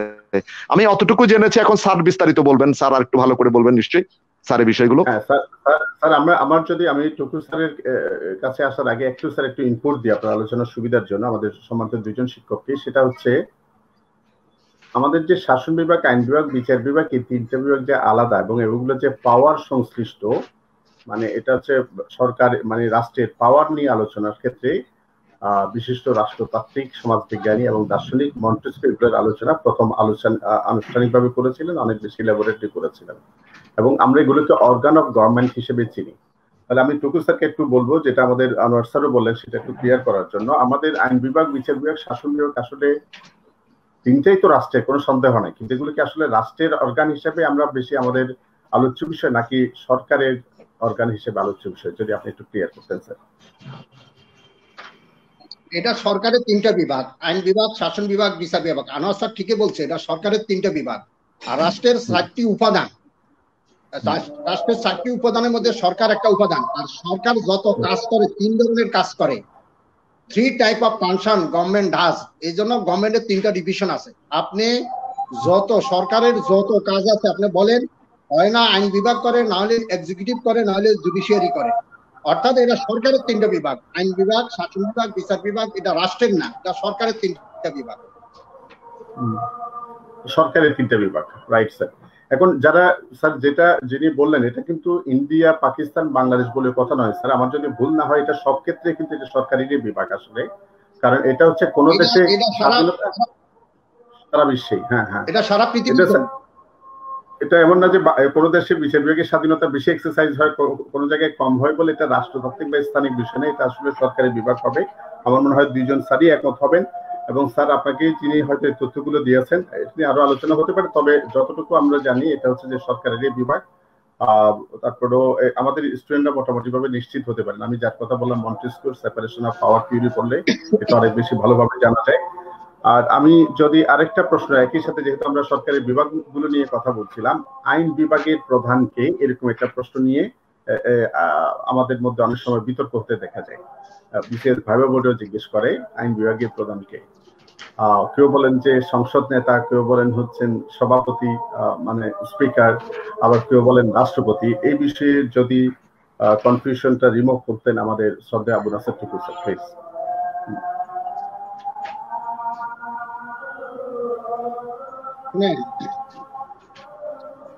শুনতে পাচ্ছেন? হ্যাঁ জি স্যার, শুনতে পাচ্ছি স্যার, স্যার শুনতে পাচ্ছি স্যার। সাংবিধানিকভাবে শাসন বিভাগের প্রধান রাষ্ট্রপতি, বিচার বিভাগেরও প্রধান রাষ্ট্রপতি, আইন বিভাগেরও প্রধান রাষ্ট্রপতি। বাংলাদেশের সংসদ আহ্বান করে রাষ্ট্রপতি, স্থগিত করে রাষ্ট্রপতি, ভেঙে দেয় রাষ্ট্রপতি, শুধু মুলতবি করে স্পিকার। যদি কখনো আসে, আমি একটু ডিটেলস আলোচনা করি, যদি প্রশ্ন আসে নির্বাহী বিভাগের প্রধান কে, তাহলে যদি রাষ্ট্রপতি এবং প্রধানমন্ত্রী থাকে তাহলে আপনাকে রাষ্ট্রপতি দিতে হবে। আপনি বাংলাদেশের সংবিধান খোলেন, যদি দেখেন নির্বাহী বিভাগের প্রথমে আছে কিন্তু রাষ্ট্রপতি। তবে রাষ্ট্রপতি যদিও নির্বাহী বিভাগের প্রধান, তিনি কিন্তু আসলে প্রকৃত ক্ষমতার অধিকারী নয়। আমরা একটা কথা বলি না, আকাশেতে লক্ষ তারা, চাঁদ শুধু একটা রে। বাংলাদেশের ক্ষমতার উৎস যদি চাঁদ বলেন, তিনি হলো প্রধানমন্ত্রী, কিন্তু আনুষ্ঠানিকভাবে যদি প্রধানমন্ত্রীর সাথে রাষ্ট্রপতি থাকে তাহলে রাষ্ট্রপতি দিতে হবে। ঠিক তদ্রুপ বাংলাদেশের জাতীয় সংসদে অধিবেশন আহ্বান করে রাষ্ট্রপতি, স্থগিত করে রাষ্ট্রপতি, ভেঙে দেয় রাষ্ট্রপতি, কিন্তু শুধু মুলতবি করে স্পিকার। যদি বলেন যে সাংবিধানিকভাবে আইন বিভাগের প্রধানকে, তাহলে রাষ্ট্রপতি। তারপরে বাংলাদেশের সর্বোচ্চ আদালত সুপ্রিম কোর্ট, এই সুপ্রিম কোর্টের আপিল ডিভিশন এবং হাইকোর্ট বিভাগের বিচারপতির নিয়োগ দেয় কিন্তু রাষ্ট্রপতি, এবং সুপ্রিম জুডিশিয়াল কাউন্সিলের মাধ্যমে বরখাস্ত করে কিন্তু রাষ্ট্রপতি। যদি প্রধান বিচারপতির সাথে রাষ্ট্রপতি থাকে তাহলে মহামান্য রাষ্ট্রপতি দেখতে জিতে হবে। অর্থাৎ আমি বলতে চাচ্ছি সাংবিধানিকভাবে আইন বিভাগের প্রধান রাষ্ট্রপতি, বিচার বিভাগের প্রধান রাষ্ট্রপতি, নির্বাহী বিভাগের প্রধান রাষ্ট্রপতি। তবে কোন ক্ষেত্রে যদি পরীক্ষায় রাষ্ট্রপতি না দিয়ে আইন বিভাগের প্রধান হিসাবে যদি অন্যান্যের সাথে যদি স্পিকার দেয় তাহলে স্পিকার দিতে হবে। ধন্যবাদ। আচ্ছা আচ্ছা, তার মানে স্যার আপনি যেটা বলতে চাচ্ছেন, আমাদের আইন বিভাগ, শাসন বিভাগ, বিচার বিভাগ তিনটারই আমাদের সেরেমোনিয়াল বা আনুষ্ঠানিক প্রধান হচ্ছেন রাষ্ট্রপতি মহোদয়। আর যখন এটা আলাদা আলাদা ভাবে বোঝাবে, মানে সরকারের যদি প্রধানমন্ত্রী থাকেন এবং রাষ্ট্রপতি দুইজনে যদি থাকেন, যদি শাসন বিভাগের প্রধান কে বলে, সেক্ষেত্রে কিন্তু রাষ্ট্রপতি আনুষ্ঠানিকভাবে প্রধান হবে। কিন্তু আবার কার্যকর ক্ষেত্রে গিয়ে যদিও আমাদের এখানে নির্বাহী বিভাগের প্রধান হবেন প্রধানমন্ত্রী। আবার একই সাথে স্যার যদি আমরা বিচার বিভাগের কথা বলি, প্রধানমন্ত্রী। আবার যদি স্যার আমরা বিচার বিভাগের ক্ষেত্রে তাকাই, তাহলে সেক্ষেত্রে আমরা দেখতে পাবো আমাদের বিচার বিভাগের আমাদের প্রধান বিচারপতি হচ্ছেন আমাদের বিচার বিভাগের প্রধান, কিন্তু আনুষ্ঠানিকভাবে প্রধান হচ্ছেন রাষ্ট্রপতি। Right sir? রাষ্ট্রপতি। Right right. অনেক ধন্যবাদ স্যার। স্যার একটা প্রশ্ন আমি একটু আনোয়ার মালিক মজুমদার স্যারকে একটু আসতে চাচ্ছিলাম কাছে, সেটা হচ্ছে মাইক্রো ক্রেডিটের স্রষ্টাকে, মানে প্রথম মাইক্রো ক্রেডিট আন্দোলনের প্রতিকৃতি হিসাবে আমরা দুই ধরনের তথ্য পাই বিভিন্ন সোর্স গুলোতে। একটা হচ্ছেন অধ্যক্ষ আক্তার হামিদ খান, যিনি বার্ড প্রতিষ্ঠা করেছিলেন, কুমিল্লা বার্ড পাকিস্তান আমলে এটা পার্ট ছিল। আবার ডক্টর মোহাম্মদ ইউনূস, বর্তমান বিশ্বের সবচেয়ে বেশি সমাদৃত নাম, মাইক্রো ক্রেডিট আন্দোলনের একজন আইকন বলা যায় ডক্টর মোহাম্মদ ইউনূস। যদি এই প্রশ্নটা পরীক্ষায় আসে, সেক্ষেত্রে আমাদের পরীক্ষার্থীদের জন্য কি করণীয় বলে আপনি মনে করেন? আনোয়ার মালিক মজুমদার স্যার। আচ্ছা ওবায়েদ, এখানে যদি আরেকটা নামও সংযুক্ত হতে পারে, দুইজন তো মহান মনে স্যারের নাম বললেন আপনি, ইউনূস স্যারের নাম বললেন এবং সাইয়্যেদ স্যারের নামও বললেন, যে আক্তার হামিদ খান স্যারের নামও বললেন। এখানে কিন্তু রবীন্দ্রনাথ ঠাকুরের নামও আসতে পারে, এখানে রবীন্দ্রনাথ ঠাকুরের নামও আসতে পারে। কারণ মাইক্রো ক্রেডিটের প্রথম যে ধারণাটা রবীন্দ্রনাথ খুবই অল্প সময়ের জন্য শুরু করেছিলেন, খুবই তার প্রজাদের জন্য, এটা খুবই মানে আমি বলবো ধারণাটা মাইক্রো ক্রেডিট ছিল। কিন্তু আক্তার হামিদ খান স্যার প্রথম কিন্তু শুরু করেন বার্ডে, মাইক্রো ক্রেডিট প্রথম শুরু করেন। এবং এটাকে যদি আমি ইতিহাসের আলোকে বলি, মানে এটাকে যদি বলি যে খুব থিওরিটিক্যালি স্যার ওখানে মাইক্রো ক্রেডিট শুরু করে, যে কুমিল্লার যে রিক্সা চালক, যে একসময় কুমিল্লা বিখ্যাত ছিল, বলা হতো Comilla is famous for bank and tank, Comilla ব্যাংকের জন্য বিখ্যাত ছিল। ব্যাংক বলতে আসলে মাইক্রো ক্রেডিটকে বোঝানো তো। আর হচ্ছে ট্যাঙ্ক তো কুমিল্লা পুকুরের শহর ছিল, এখন তো কুমিল্লা শহর আর পুকুরের নেই, সব ভরাট হয়ে গেছে। যাই হোক, Comilla is famous for bank and tank, এটা এক ধরনের প্রবাদ ছিল। তো আক্তার হামিদ খান স্যার যেটা করেছিলেন সেটা হচ্ছে কুমিল্লা রিক্সা চালকদের উপরে তিনি প্রথম মাইক্রো ক্রেডিটটা প্রয়োগ করেন, সূত্র আকারে প্রয়োগ করেন, এবং তিনি খুবই অল্প পরিসরে সেখান থেকে সফল হন। কিন্তু আক্তার হামিদ খান স্যারের পরে এই জিনিসটা নিয়ে আসলে বার্ডার খুব বেশি কাজ করে নাই, এবং এটাকে প্রায়োগিক অর্থে বাংলাদেশের যে একটা বিশাল বিস্তৃত অর্থে এই কাজটা করেছেন কিন্তু ইউনূস স্যার। ইউনূস স্যার করেছেন এটা চট্টগ্রাম বিশ্ববিদ্যালয়ের নিকটবর্তী জোবরা গ্রামে স্যার কিছু পরিবর্তন করে সেখানে মাইক্রো ক্রেডিটটা ইন্ট্রোডিউস করেন খুব বৈজ্ঞানিক ভাবে। এবং তাহলে এখানে যদি পরীক্ষা আসে কে প্রবর্তক, আপনাকে সেখানে গিয়েও কিন্তু একটা ওই যে অপশনের কারণে ঝামেলায় যেতে হবে, এটা তার লিখিত পরীক্ষার সুযোগ নেই, ব্যাখ্যা করে বলবেন, আপনাকে যেতে হবে আক্তার হামিদ খান। আপনাকে এই যদি এই প্রশ্নটা দেয় সেটাকে আপনাকে অবশ্যই দিতে হবে আক্তার হামিদ খান। আর আক্তার হামিদ খান স্যারের নাম না থাকলে অবশ্যই ডক্টর মোহাম্মদ ইউনূস স্যারের নাম দিতে হবে। এবং কোন পরীক্ষক যদি মুন্সিয়ানা করে এবং বেশি বিক্ষেপক গুলো তৈরি করার ক্ষেত্রে রবীন্দ্রনাথের নামও দিয়ে দেন, বাকি দুইজনের নাম অড্র করে, তাহলে কিন্তু রবীন্দ্রনাথের নামও দিতে হবে, তাহলে সেটা দিতে পারে। এবং আমার কাছে এতটুকুই তথ্য আছে এই বিষয়ে আর কি, মানে মাইক্রো ক্রেডিটের বিষয়ে। স্যার আপনি কি কিছু যুক্ত করবেন? এটা যুক্ত করার কিছু না, এটাই কারেক্ট, এটাই 100%, আমি 100% এটাই কারেক্ট। আক্তার হামিদ, ডক্টর মোহাম্মদ ইউনূসের কথা সারা বিশ্ব উনাকে জানে। আক্তার হামিদ খুবই জ্ঞানী লোক ছিল, উনার কথা হয়তোবা সারা বিশ্ব জানে না, কিন্তু উনি কিন্তু মাইক্রো ক্রেডিটের কনসেপ্টটা কিন্তু উনি এই ভারতীয় উপমহাদেশে উনি প্রথম আক্তার হামিদ, ডক্টর আক্তার হামিদ প্রাতিষ্ঠানিকভাবে প্রথম শুরু করেছিলেন আক্তার হামিদ খান। এবং আক্তার হামিদ খান স্যার, জি আনোয়ার মালিক মজুমদার স্যারও আমাদেরকে খুব একটা ইন্টারেস্টিং তথ্য দিয়েছিলেন, যেখানে আমাদের বিশ্বকবি রবীন্দ্রনাথ ঠাকুরের যে জায়গিরদারের উনি দায়িত্বে ছিলেন, যে প্রজাদের মধ্যে একটা উনি প্রথমভাবে, এটা যদিও প্রাতিষ্ঠানিক ভাবে হয়নি, কিন্তু উনি মাইক্রো ক্রেডিটের এই যে ধারণাটা আমাদের শুরু করেছিলেন, জি করেছিলেন। এবং এটা রুরাল ডেভেলপমেন্টের ক্ষেত্রে রবীন্দ্রনাথের এই উদ্যোগে কিন্তু এই উদ্যোগের নিয়ে অনেক প্রশংসাও করা হয়, এবং এই ব্যাপারে অনেক রিসার্চে রবীন্দ্রনাথ ঠাকুরের নাম বিভিন্নভাবে এসেছে। তবে এটা প্রাতিষ্ঠানিকীকরণের ক্ষেত্রে এটা চালু করেন হচ্ছেন আক্তার হামিদ খান। ডক্টর মোহাম্মদ ইউনূস এটাকে একটা বিশ্বব্যাপী একটা খুব ভালো একটা বিস্তৃত পরিসরে স্যার, এটা বিস্তৃত পরিসরে করেছেন, বিস্তৃত পরিসরে স্যার করেছেন এটা doctor Yunus sir. Right sir. আমি স্বাধীনতার আগে আমরা ব্রিটিশ ভারতে একটা দুটো না আসলে একাধিক কিছু টার্ম আমাদের সাথে ছিল। কখনো আমরা লর্ড হিসেবে পেয়েছি ব্রিটিশ শাসকদের বা তাদের প্রতিনিধিদেরকে, কখনো গভর্নর হিসেবে পেয়েছি, কখনো গভর্নর জেনারেল হিসেবে পেয়েছি। এটা নিয়েও যেমন বাংলাদেশে ভারতবর্ষের সর্বশেষ গভর্নর কে ছিলেন বা গভর্নর জেনারেল কে ছিলেন, এ ধরনের প্রশ্ন কিন্তু পাবলিক সার্ভিস কমিশনের প্রশ্নে বিভিন্ন সময় দেখা যায়। আমি যদি আনোয়ার মালিক স্যারকে যদি একটু বলি, গভর্নর এবং গভর্নর জেনারেল এই দুইটার মধ্যে আসলে বেসিক ডিফারেন্সটা কি? দেখেন, ভারতবর্ষে শাসন শুরু করেছিল ইস্ট ইন্ডিয়া কোম্পানি। সেই কোম্পানিটা 218 জন কোম্পানি। এটা একটা ভারত পৃথিবীর ইতিহাসে প্রথম একটা পাবলিক লিমিটেড কোম্পানি। এবং এখানে কিন্তু ইংল্যান্ডের রানীর শেয়ারও ছিল এখানে যেমন আমরা যে পরে আমাদের স্টক এক্সচেঞ্জে যেভাবে শেয়ার বিক্রি হয় পাবলিক লিমিটেড কোম্পানিগুলোর, এটা একটা এই ধরনের একটা কোম্পানি ছিল। রানীর অনুমতি নিয়ে আসে এবং ভারতবর্ষে তারা ব্যবসা করতে করতে এক সময় তারা ব্যবসার ভাবনা থেকে একটা রাজশক্তি হয়ে কোম্পানির নিয়ম অনুযায়ী একটা কোম্পানি যেভাবে শাসন করে একটা কোম্পানির মতো করে তারা শাসন করতে শুরু করেছিল। এবং তারা অনেক বুদ্ধিমান ছিল এবং তারা সরাসরি রাজনীতিতে না জড়িয়ে তাদের মুনাফার দিকে নজর দিল। মুনাফার দিক থেকে তারা শক্তিশালী হওয়ার পর এক সময় তারা রাজশক্তিতে হাত দিয়ে এক বুদ্ধিমত্তার সাথে তারা বাংলাদেশের ভারতীয় উপমহাদেশের শাসন ক্ষমতা দখল করে নেয়। কিন্তু দখল করার পর ওই যে কোম্পানির যে একটা মানসিকতা থাকে, রাষ্ট্র পরিচালনা আর কোম্পানিতে একই কথা নয়। কোম্পানির একটা মানসিকতা থাকে কেবল পুঁজি এবং পুঁজি বিজনেস, এবং তারা সব টাকা থেকে টাকা আয় করতে গিয়ে জনকল্যাণের দিক থেকে পিছিয়ে পড়লো। এবং জনকল্যাণের দিক থেকে পিছিয়ে পড়ার পর আপনারা দেখবেন যে লর্ড ক্লাইভের দ্বৈত শাসন এবং এরপরে দুর্ভিক্ষে প্রচুর মানুষ হত্যা, মৃত্যু কোম্পানি সেটা দায় স্বীকার করলো না। পরবর্তীতে ইংল্যান্ডে সেখানে এই বিষয়গুলো প্রচারণা হলো পত্রপত্রিকায়, যখন ব্যাপকভাবে আসলো এটা তারা সংশোধনের দিকে যেল না। এই ধারাবাহিকতা চলতে শুরু করলো। বিশেষ করে 1857 সালে তখন তারা একটু সংশোধন করে, যারা ইংরেজের যে প্রতিনিধি এই জায়গায় শাসন করতো কোম্পানি, তাকে গভর্নর বলা হতো।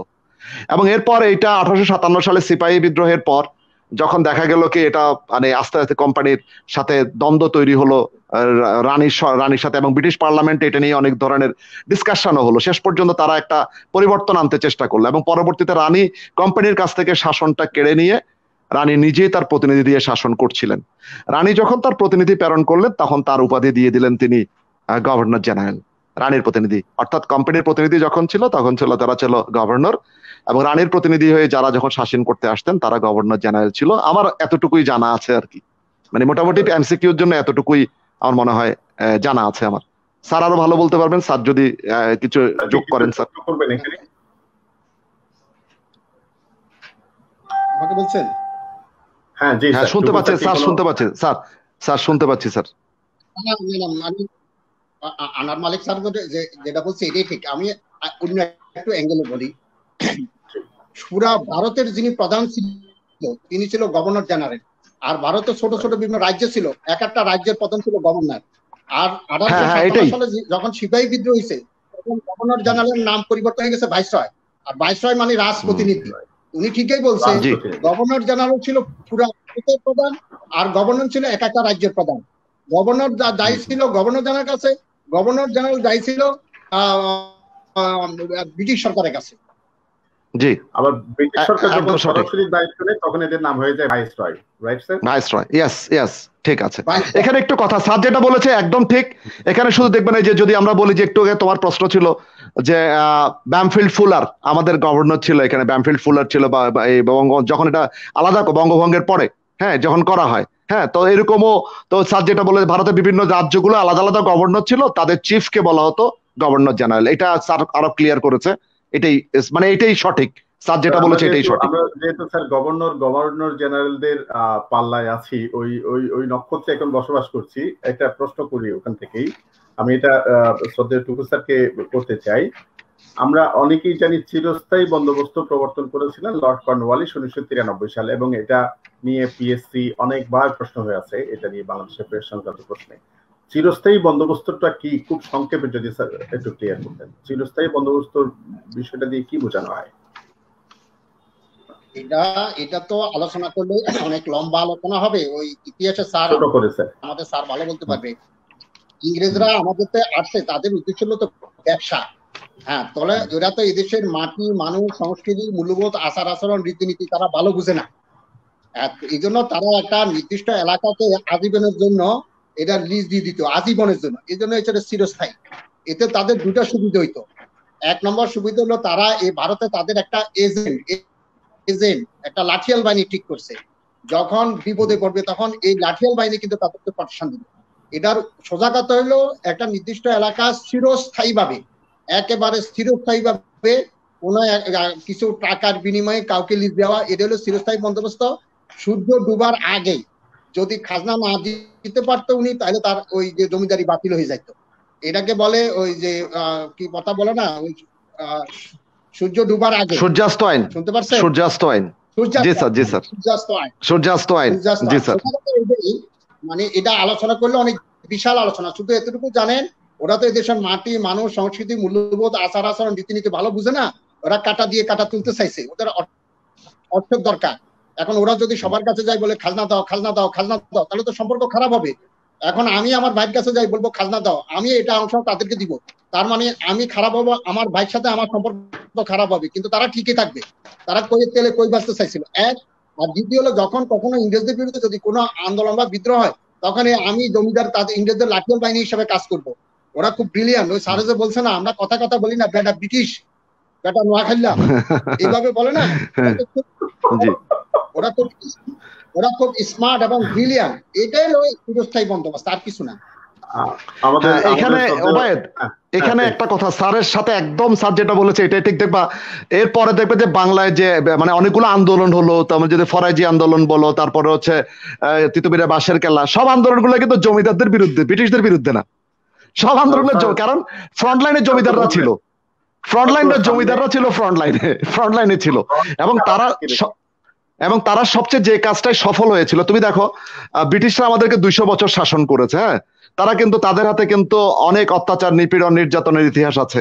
তারপরেও কিন্তু আমরা কিন্তু পাকিস্তানিদেরকে যতটা ভয়াবহভাবে দেখি, ওরা মাত্র 23 বছর শাসন করেছে, আর ব্রিটিশরা 200 বছর করেছে। আমরা কিন্তু কমনওয়েলথেরও মেম্বার, রানীকে কিন্তু স্বীকার করি। কারণ কেন করি দেখো, এখানেই কিন্তু পাকিস্তানি এবং ব্রিটিশদের সাথে পার্থক্যটা এই জায়গাতে। পাকিস্তানিরা যেটা 23 বছরে যারা আমাদের কাছ থেকে যে বিতৃষ্ণা তারা পেয়ে গেল, কারণ হচ্ছে তারা সরাসরি জিনিসগুলো ফেস করেছে।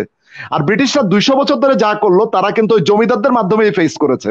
ফলে আমাদের সামনে ঢাল হিসেবে তারা কিন্তু জমিদারদেরকে আমরা চিনতাম। মানে আমাদের কাছে অপরাধী বলতো, আমাদের কাছে নির্যাতিত মানুষ বলতে আমরা কিন্তু লাটকে, সাদা চামড়ার ওদেরকে মনে হইতো না, আমাদের কাছে মনে হইতো অপরাধী হচ্ছে জমিদাররা। এবং এই কাজটা তারা সফলভাবে করেছিল। এবং স্যার যেটা বলেছে এটা শতভাগ সুন্দর করে বলেছেন। আমাদের একজন প্রশ্ন করেছেন, স্যার কি নোয়াখালীর প্রশংসা করলেন নাকি দুর্নাম করলেন? আমাদের শ্রদ্ধেয় টুকু স্যার কিন্তু নোয়াখালীর মানুষ, সুতরাং নোয়াখালী সম্পর্কে উনি যখনই বলেন এটা ধরে নিতে হবে উনি ইতিবাচক করতে বলেছেন। আশরাফ, হারবার আমি একটু স্বাধীনতার ঘোষণাপত্র কবে জারি করা হয়, আবু নাসের টুকু স্যার যদি একটু বলতেন, স্বাধীনতার ঘোষণাপত্র কবে জারি করা হয়?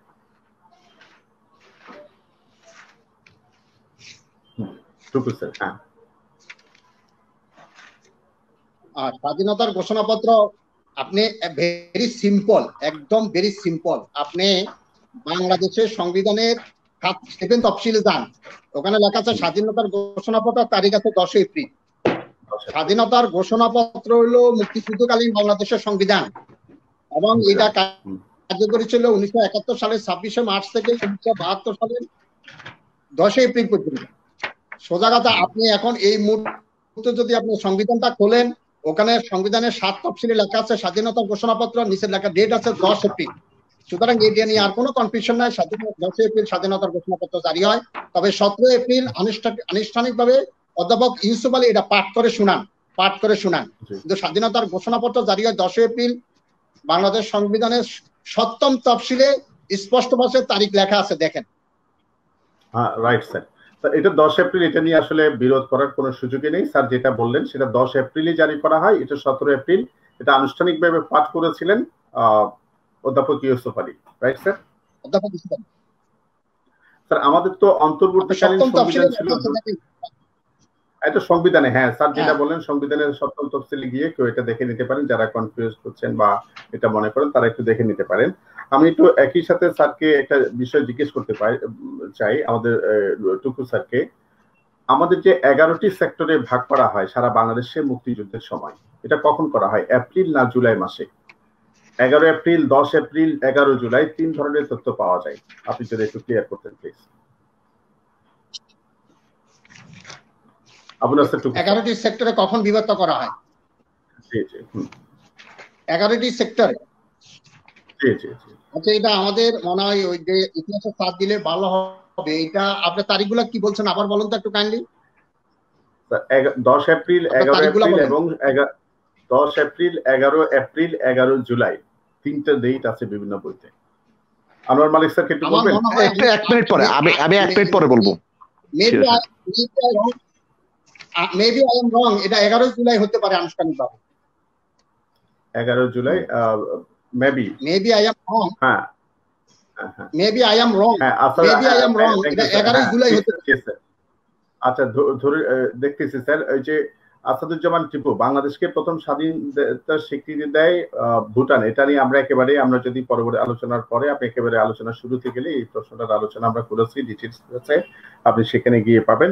আপনার উদ্বিগ্ন হওয়ার কোনো কারণ নেই, সেখানে খুব ভালোভাবে লেখা আছে। আমি যদি আনোয়ার মালিক স্যারকে কি শুনতে পাচ্ছেন?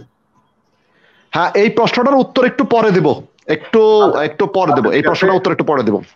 আচ্ছা আচ্ছা ঠিক আছে, একটু তাহলে আমাদের পরীক্ষার্থী হ্যাঁ অবশ্যই আমি এটার উত্তর দেব, কিন্তু একটু পরে দেব এটার উত্তরটা। হ্যাঁ উত্তর পরে দেব এটা। টুকু স্যার, আমরা তো শেখ মুজিবকে বঙ্গবন্ধু, অবিসংবাদিত নেতা, জাতির পিতা, জাতির জনক, রাজনীতি কবি অনেকভাবে চিনি। যখন বঙ্গবন্ধুকে উপাধিটা দেওয়া হয়, আসম আব্দুর রব সম্ভবত প্রথম উচ্চারণ করেছিলেন 1971 সালে। বঙ্গবন্ধু কি জাতির পিতা না জাতির জনক, কোন উপাধিটি পেয়েছিলেন, নাকি দুটোই? টুকু স্যারকে একটু ক্লিয়ার করবেন। এটা এগুলো বিতর্কের কিছু নাই। বাংলাদেশের সবচেয়ে বড় আইন কি? সংবিধান। বাংলাদেশের সবচেয়ে বড় আইন সংবিধান। সংবিধানের সাইড পথে কি লেখা আছে? জাতির পিতা লেখা আছে না, ফাদার অফ দ্য নেশন। তাহলে সুতরাং এখানে আর কনফিউশনের কোনো ব্যাপার নেই। আনোয়ার মালিক স্যার কোনো কিছু যুক্ত করবেন? হ্যাঁ, স্যারের সাথে আমাদের সংবিধানে আরেকটা খুব ইম্পর্টেন্ট জিনিস দেখেন, আরেকটা ইম্পর্টেন্ট জিনিস দেখেন, যে জাতির পিতার প্রতিকৃতি সংরক্ষণ আইন পাশ করা হয়েছে, তো ওখানে তো জনক বলা হয়নি। ঠিক আছে, আরেকটা কথা মনে রাখবেন, এইটা জায়গাগুলো একটু বিশ্লেষণের জায়গা আছে। হ্যাঁ, কেন দেখেন, পিতা বলতে আসলে ফিলসফিক্যাল ফাদার। শেখ মুজিব বাঙালি জাতির ফিলসফিক্যাল ফাদার। ঠিক আছে, আর জনক হচ্ছেন তিনি মাননীয় প্রধানমন্ত্রী শেখ হাসিনার জনক, তিনি বায়োলজিক্যাল ফাদার। ঠিক আছে, মাননীয় প্রধানমন্ত্রী শেখ হাসিনার বায়োলজিক্যাল ফাদার হচ্ছেন শেখ মুজিবুর রহমান, আর বঙ্গবন্ধু শেখ মুজিবুর রহমান আমি আনোয়ার মালিকের ফিলসফিক্যাল ফাদার। কারণ উনি একটা বাঙালি জাতিসত্তার জন্ম দিয়েছেন, একটা দার্শনিক ভাবে একটা বাঙালি জাতিসত্তার জন্ম দিয়েছেন। একটা জাতি গঠন করার জন্য যা যা প্রয়োজন হয় এগুলো বিচ্ছিন্নভাবে ছিল। সোহরাওয়ার্দী বলেন, একে ফজলুল হক বলেন, ওরা অবিসংবাদিত নেতা ছিলেন, কিন্তু সবাই বাগানের এই বিচ্ছিন্ন ফুলগুলোকে নিয়ে একটা মালা গাঁথতে পারেন নাই। বঙ্গবন্ধু এই বিচ্ছিন্ন জিনিসগুলোকে, ভাষা, সংস্কৃতি, জনসংখ্যা, ভূখণ্ড, এদের সবাইকে নিয়ে একটা বিচ্ছিন্ন বিষয়গুলো নিয়ে একটা মালা গেঁথে ফুলকে মালায় পরিণত করেছেন। যেহেতু তিনি ফুলকে মালায়, ফুলকে যেহেতু তিনি মালায় পরিণত করেছেন, তাহলে এই মালার জন্মদাতাকে বঙ্গবন্ধু। সুতরাং এই জন্য বলা হয় বঙ্গবন্ধু শেখ মুজিবুর রহমান আমাদের জাতির পিতা, অর্থাৎ দার্শনিক পিতা, ফিলসফিক্যাল। কামাল আতাতুর্ক তুরস্কের জাতির পিতা, অর্থাৎ দার্শনিক পিতা। এই যেগুলো বলা হয় এগুলো হচ্ছে দার্শনিক অর্থে, আর কিন্তু জনক যখন বলা হবে সেটা কিন্তু বায়োলজিক্যালি অর্থে বলা হয়। অনেকে ভুল করে সেই জায়গাটা করেন। তিনি শেখ হাসিনার জনক আর আমাদের হচ্ছে পিতা। হ্যাঁ, এটা মানে ব্যাপক অর্থে যদি দুটোই বলা হয়, মানে জাতির পিতাও বলা হয়, জাতির জনকও বলা হয়, এটা তো স্যার আপনারা যেটা ব্যাখ্যা করলেন সেটা হচ্ছে একেবারেই যদি আমরা চুলচেরা বিশ্লেষণ করতে যাই, এখানে যদি আবার আলাদা আলাদা করতে হয়, তাহলে সেটা হচ্ছে জাতির পিতা না জাতির জনক। এমনিতে তো দুইটাই তো আমাদের এখানে খুব ব্যাপকভাবে ইউজ করা হয়। শুনেন একটা কথা কি, আপনি এই জায়গাগুলো যখন পরীক্ষার মধ্যে যাবেন তখন আপনি চুলচারা বিশ্লেষণে যাবেন, কিন্তু সাধারণ অর্থে এগুলো তো চুলচারা বিশ্লেষণের প্রয়োজন নেই। এগুলো আবেগের জায়গা। আবেগ কখনো চুলচারা বিশ্লেষণ করে আবেগ হয় না, এগুলো আবেগের জায়গা, এগুলো শ্রদ্ধার জায়গা, ভালোবাসার জায়গা, স্বপ্নের জায়গা। এগুলোকে তো চুলচারা, কিন্তু আপনি পরীক্ষা, বিসিএস পরীক্ষার মতো এরকম একটা পরীক্ষা যখন যাবেন, সেখানে কিন্তু আপনি চুলচারা বিশ্লেষণ করে কথা বলবেন। হ্যাঁ, এটা এই কারণেই। আর স্যার 7 মার্চের ভাষণ কত মিনিট ছিল? এটা নিয়ে তো স্যার অনেক ধরনের তথ্য। এটা তো আপনাদের কাছে ছিলই না, এটা তো আপনাদের কাছে। এখন আমি যদি বলি সেটা কি আপনি সেলুলয়েডের কথা বলছেন নাকি আপনি এমনি রেকর্ডেড ভাষণের কথা বলছেন, কোনটার কথা বলবো? এই প্রশ্নগুলো কখনো করা ঠিক না, কারণ এই ভাষণের মধ্যে অনেক ধরনের টাইমিং প্রবলেম আছে। প্রবলেমটা কি? প্রথম দেখেন, আমরা বর্তমান সময়ে জাতির পিতা বঙ্গবন্ধু শেখ মুজিবুর রহমানের যে রঙিন ভিডিও ভাষণটি দেখি, এই ভিডিও ভাষণটি আমাদের কাছে ছিল না, এটি এনেছেন তারেক মাসুদ জার্মান আর্কাইভস থেকে। এটি 2013 বা 14 সালের দিকে তিনি এটা আমরা পেয়েছি, এর আগে কিন্তু এটা আমরা দেখিনি। ঠিক আছে, আর ভিডিও অডিও মুক্তির গানে ব্যবহার করা হয়েছে, জি জি জি, মুক্তির গানে এটা ব্যবহার করা হয়েছে, জি। তারেক মাসুদ সেটা তারেক মাসুদ সংগ্রহ করেছেন, এবং মুক্তির গান কোথা থেকে সংগ্রহ করেছে সেটাও নিশ্চয়ই আপনি জানেন। মুক্তির গানও কিন্তু লেয়ার লেভিন নামক একজন বিবিসি সংবাদদাতা আমেরিকার, সেখান থেকে সংরক্ষণ করা হয়েছিল, এবং সেগুলো পরিত্যক্ত অবস্থায় ছিল। এগুলো এক বিশাল ইতিহাস, এটার সাথে সম্পর্কিত নয়। কিন্তু আমি যেটা বলতে চাচ্ছি যে এটার অডিও ভাষণটা কতটুকু লেখা আছে, কেউ লেখে 14 মিনিট বলে, কেউ 19 মিনিট বলে, এই তো। আপনার কাছে উত্তর কি আছে ওবায়দ? আপনার কাছে উত্তর কি আছে, সেখানে অপশন কি আছে? হ্যাঁ, ওই 18 মিনিট। এটা আমি একটু ইন্টারেস্টিং একটু বলতে চাই স্যার আপনাকে। জি জি, বলেন বলেন বলেন, আপনি বলেন, টুকু স্যার বলুক, এটা আরো স্যার আরো ভালো বলবেন। হ্যাঁ, আনোয়ার হোসেন স্যার প্রধানমন্ত্রীর উপস্থিতিতে একটা বঙ্গবন্ধুর জন্মদিনে একটা বঙ্গবন্ধুকে স্মরণ করে এই যে ভাষণ, 7 মার্চের ভাষণের উপর একটা আলোচনা করেছিলেন। সেখানেও উনি কিন্তু 18 মিনিট একটা সেকেন্ডের কথা উল্লেখ করেছিলেন। তো দেখা যায় যে আসলে কে কতটুকু, আপনি একটা ভালো প্রশ্ন তুলেছিলেন, সেটা হচ্ছে আসলে কে কোথা থেকে কালেকশনটা করলো। এখন আমরা এই আজকের আলোচনা আমরা কেউ ভিডিও করছি মনে করেন, এখন যে 3 মিনিট পরে শুরু করেছে তার জন্য তো এটা হচ্ছে 3 মিনিট কম, আবার যে শুরু করেছে এটা হয়, এটা স্পেসিফিক। প্রিলিমিনারিতে সাধারণত এই ধরনের প্রশ্ন আমরা দেখি না। ভাইবা বোর্ডে হয়তো, আমি একটু আপনাদের কাছ থেকে জানতে চাই, ভাইবা বোর্ডে এই ধরনের প্রশ্নগুলো এক্সাক্ট সময়টা বলতে না পারলে এটা তো আমার মনে হয় পাস ফেলের মতো কোনো গুরুতর বিষয় তো নয় মনে হয়। মানে দেখতে চাই স্যার কি বলেন, স্যারের মতামত শুনেন। হ্যাঁ, স্যার কি বলে, স্যার আরো অভিজ্ঞ। এটা 18 মিনিট যদি হয়, কেউ হয়তো 35 মিনিট বলে, তাহলে বুঝবে যে এই ছেলেটার এটা ভাষণটা দেখেনি। কোথায় লেখা আছে 19 মিনিট, এটা এক এক জায়গায় এক এক আমিও পাইছি। আর আপনি যে আগে যে প্রশ্নটা করছেন 11টি সেক্টরে কবে, এটা 11টি সেক্টর বিভক্ত করা 11 জুলাই আনুষ্ঠানিকভাবে। 11 জুলাই যে করছেন 11টা সেক্টর কবে বিভক্ত করে, এটা 11 জুলাই। 11 জুলাই, আচ্ছা 11 জুলাই। আচ্ছা, স্যার যেটা বলেছে 11 জুলাই, 11 জুলাই এটা ঠিক। আচ্ছা, এখানে একটা সম্পূর্ণ তথ্য আছে। হ্যাঁ, আমি আগে বলছিলাম 11 জুলাই বলছিলাম, এখন আমার মনে পড়ছে 11 জুলাই হবে। আর বঙ্গবন্ধু 7 মার্চের ভাষণ কোথায় 18 মিনিট পাই, কোথায় 19 মিনিট পাই। হ্যাঁ, আনোয়ার মালিক স্যার কিছু যুক্ত করতে চাচ্ছিলেন? হ্যাঁ, আমি স্যারের সাথে যুক্ত করি। এখানে একটা তথ্যটা পাওয়া গেছে, এটা সূত্রটা হচ্ছে ওই ইয়েতে পাওয়া গেল, উইকিপিডিয়াতে একটু তথ্যটা পাওয়া গিয়েছে। তথ্যটা হচ্ছে, আমি যদি তোমাকে পড়ে শোনাই তথ্যটা, হ্যাঁ, তাহলে ব্যাপারটা আমি ব্যাখ্যা করে পরে বলবো।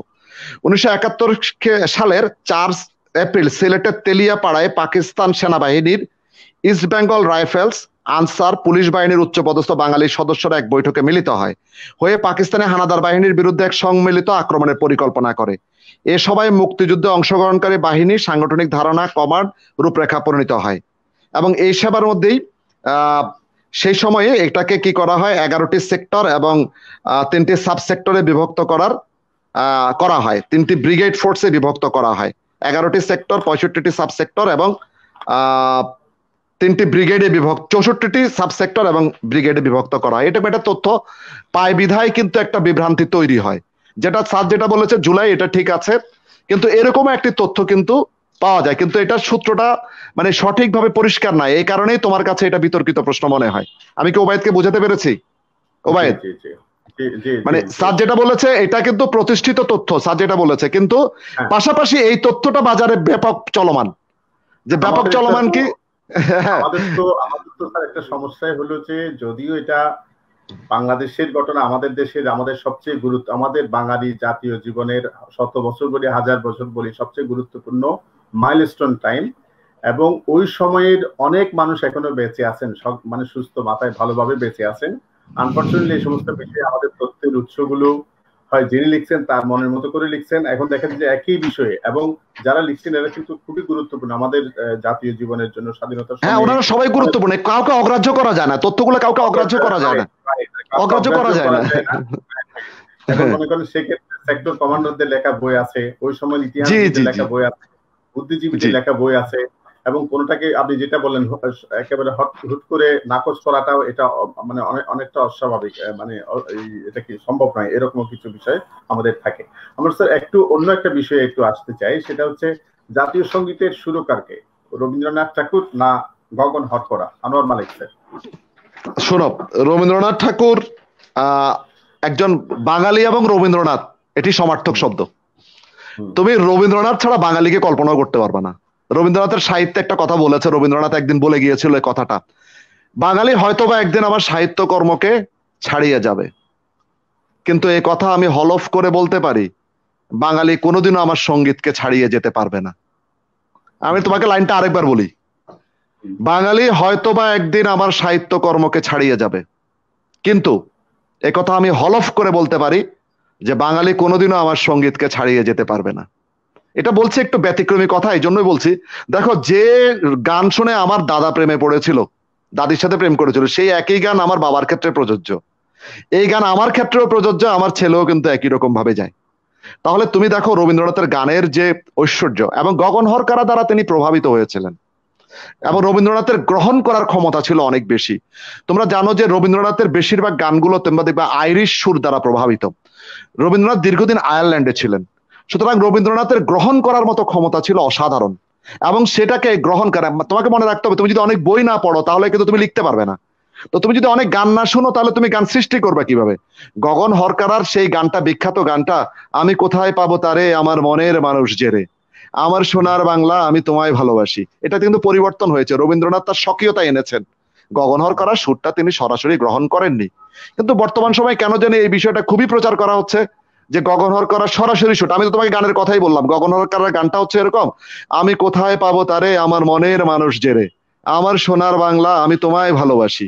ঠিক আছে, তো ছন্দগুলো ঠিক আছে, কিন্তু সুরের কিছু পরিবর্তন ঘটেছে। অর্থাৎ আমাদের গান যেটা, আমরা যেটাকে জাতীয় সঙ্গীত বলি, সেটা সরাসরি রবীন্দ্রনাথেরই সুর, এটা গগন হরকারার নয়। তারপর এখানে তো আবার কিছু বিষয় তো আছে আনোয়ার মালিক স্যার, জাস্ট এটা একটু মজা করে বলো বলো বলো বলো। আপনার দাদা যে যার গানের কথা লিখতেন, আপনি বাবা যেটা লিখতেন, আপনি যেটা লিখতেন, তারা কিন্তু চিঠিপত্রের মাধ্যমে লিখতেন, বই পড়ে লিখতেন, বই পাঠিয়ে লিখতেন। আপনি তো সেটা মোবাইল, মেসেঞ্জার, টুইটার এই অপশনগুলো ইউজ করতেছেন। সুতরাং রবীন্দ্রনাথ যেহেতু সুরকার, গগন হরকারা থেকে এটা সংগ্রহ করেছিলেন, এটা তো ব্যাপকভাবে মানে জানা, এবং রবীন্দ্রনাথ তো এটা অস্বীকার করে যান না। তো সেক্ষেত্রে রবীন্দ্রনাথ কোনো কিছু সূত্রকে অস্বীকার করেন নাই, কারণ মহৎ ব্যক্তিরা কোনো কিছু অস্বীকার করেন না। রবীন্দ্রনাথ কোনো সূত্রকে অস্বীকার করেন নাই। তোমাকে একটা কথা মনে রাখতে হবে, এই বিতর্কটা আমাদের হঠাৎ করে, কিন্তু এই বিতর্কগুলো হঠাৎ করে মাথা চাড়া দিয়ে উঠছে। হ্যাঁ, মাথা চাড়া দিয়ে উঠছে, হ্যাঁ, বিতর্ক জন্ম দিচ্ছে। কিন্তু তোমাকে মনে রাখতে হবে, কোন একটা বিতর্ক কি জানার জন্য নাকি বিভ্রান্তি সৃষ্টি করার জন্য? জানার জন্য হলে শত শত বিতর্ক হবে, জানার জন্য হলে এই যে আমাদের টুকু স্যাররা আছে, এরকম অনেক মানুষ আছে, বিখ্যাত মানুষ, তোমাদের মতো প্রতিষ্ঠান খুলেছো, তোমরা অনেক অসাধারণ প্রতিষ্ঠান রেখেছো, জানার সুযোগ থাকবে। কিন্তু তুমি কি অসাধারণ বিভেদ তৈরি করার চেষ্টা করছো? তাহলে কিন্তু এটা কিন্তু বিভ্রান্তিকর। যেটা বলেছো যে এই গানটা কিন্তু তোমার ইন্টেনশনালি কিন্তু যদি চলো তাহলে কিন্তু সেটা ঠিক না। এটা রবীন্দ্রনাথের সুরকার এবং গীতবিতানের মধ্যে। আরেকটা কথা তোমাকে বলি, এটা তুমি মনে রাখবা, মানে যেমন নজরুল গীতিও আছে, নজরুল সঙ্গীতও আছে, কিন্তু রবীন্দ্র গীতি নাই, সবগুলো রবীন্দ্র সঙ্গীত।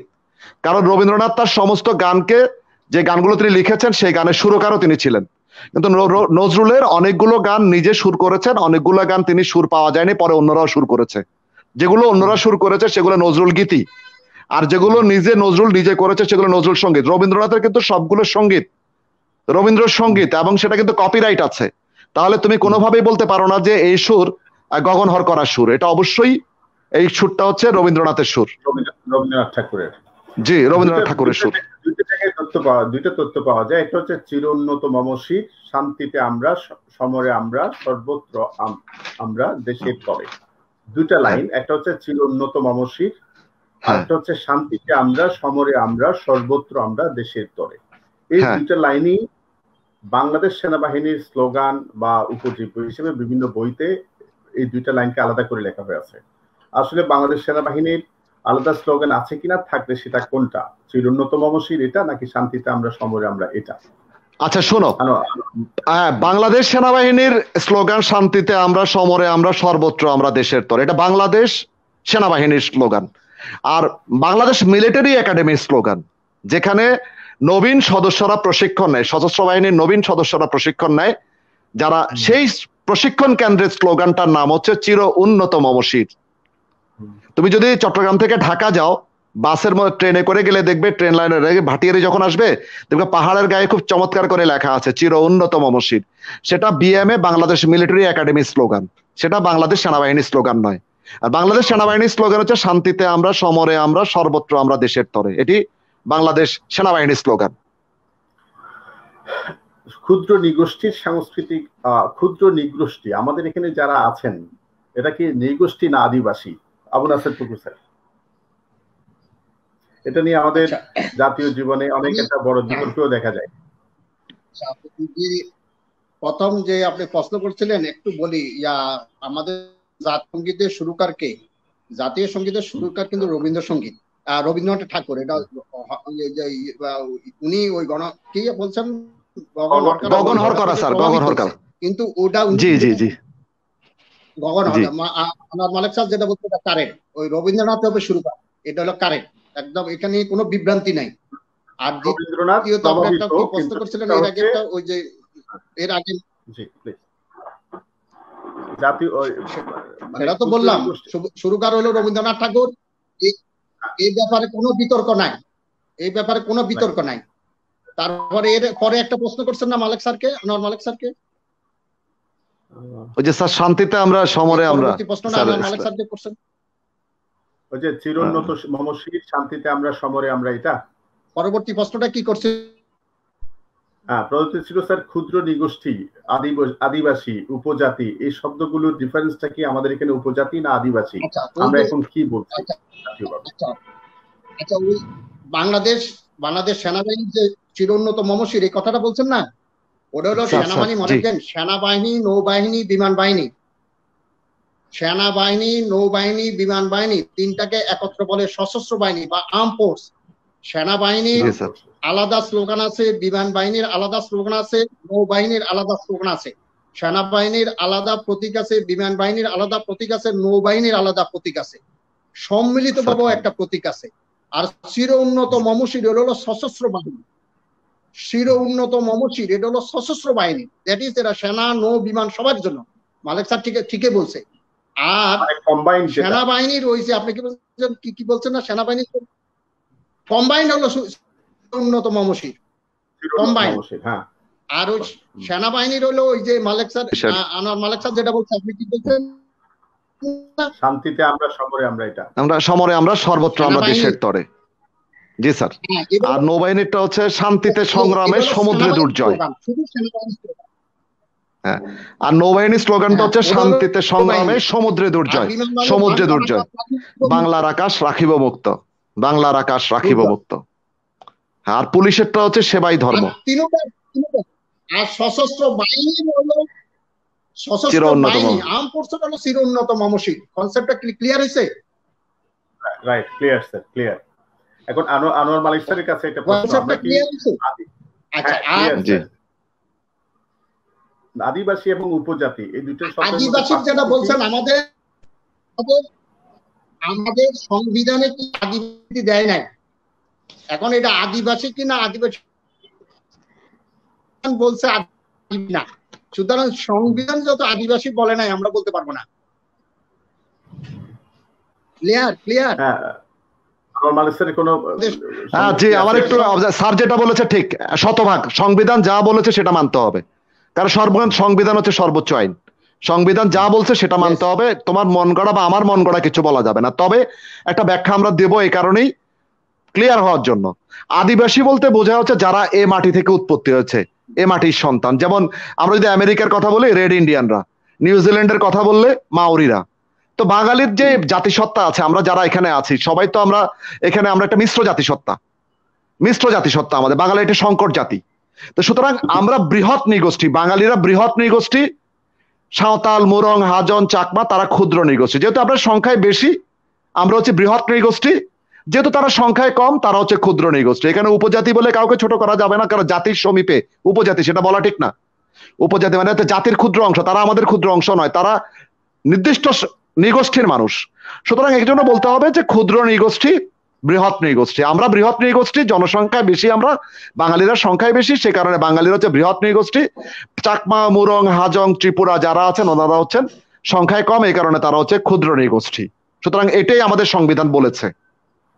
যদি আমাদের এখানে প্রিভিয়াস একটা প্রশ্ন নিয়ে আমাদের এক ভাই পরীক্ষার্থী মনে হয় সে একটা ব্যাখ্যা দিয়েছে আমাদের আলোচনার সাথে, আমাদের দুজন শ্রদ্ধেয় আলোচককে একটু শুনে রাখতে পারেন। 10 এপ্রিল মুক্তিযুদ্ধের সময় 10 এপ্রিল সরকার 4টি সামরিক জোনে বাংলাদেশকে ভাগ করে 4 জন সেক্টর কমান্ডার নিযুক্ত করেন। 11 এপ্রিল তা পুনর্গঠিত হয়ে 11টি সেক্টরে ভাগ করা হয়। এছাড়া বেশ কিছু সেক্টর ও 3টি ব্রিগেড ফোর্স গঠন করা হয়। সূত্র হচ্ছে বাংলাদেশের ইতিহাস ও বিশ্ব সভ্যতা, নবম দশম শ্রেণী।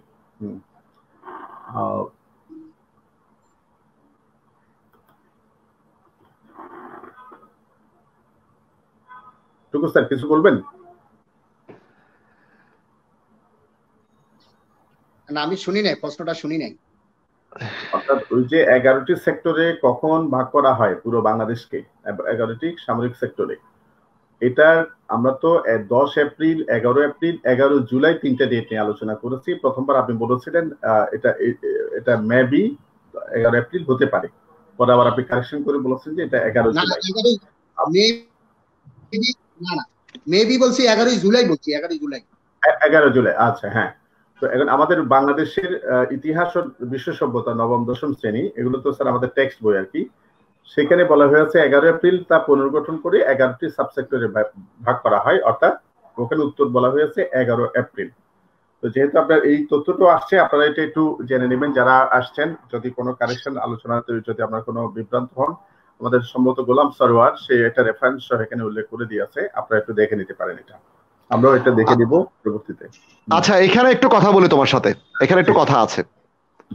11 এপ্রিলের যে কথাটা বলা হচ্ছে তার কিন্তু মানে মূল যেটা দালিলিক প্রমাণ যেটা, সেটা কিন্তু 4 এপ্রিলের ঘটনা।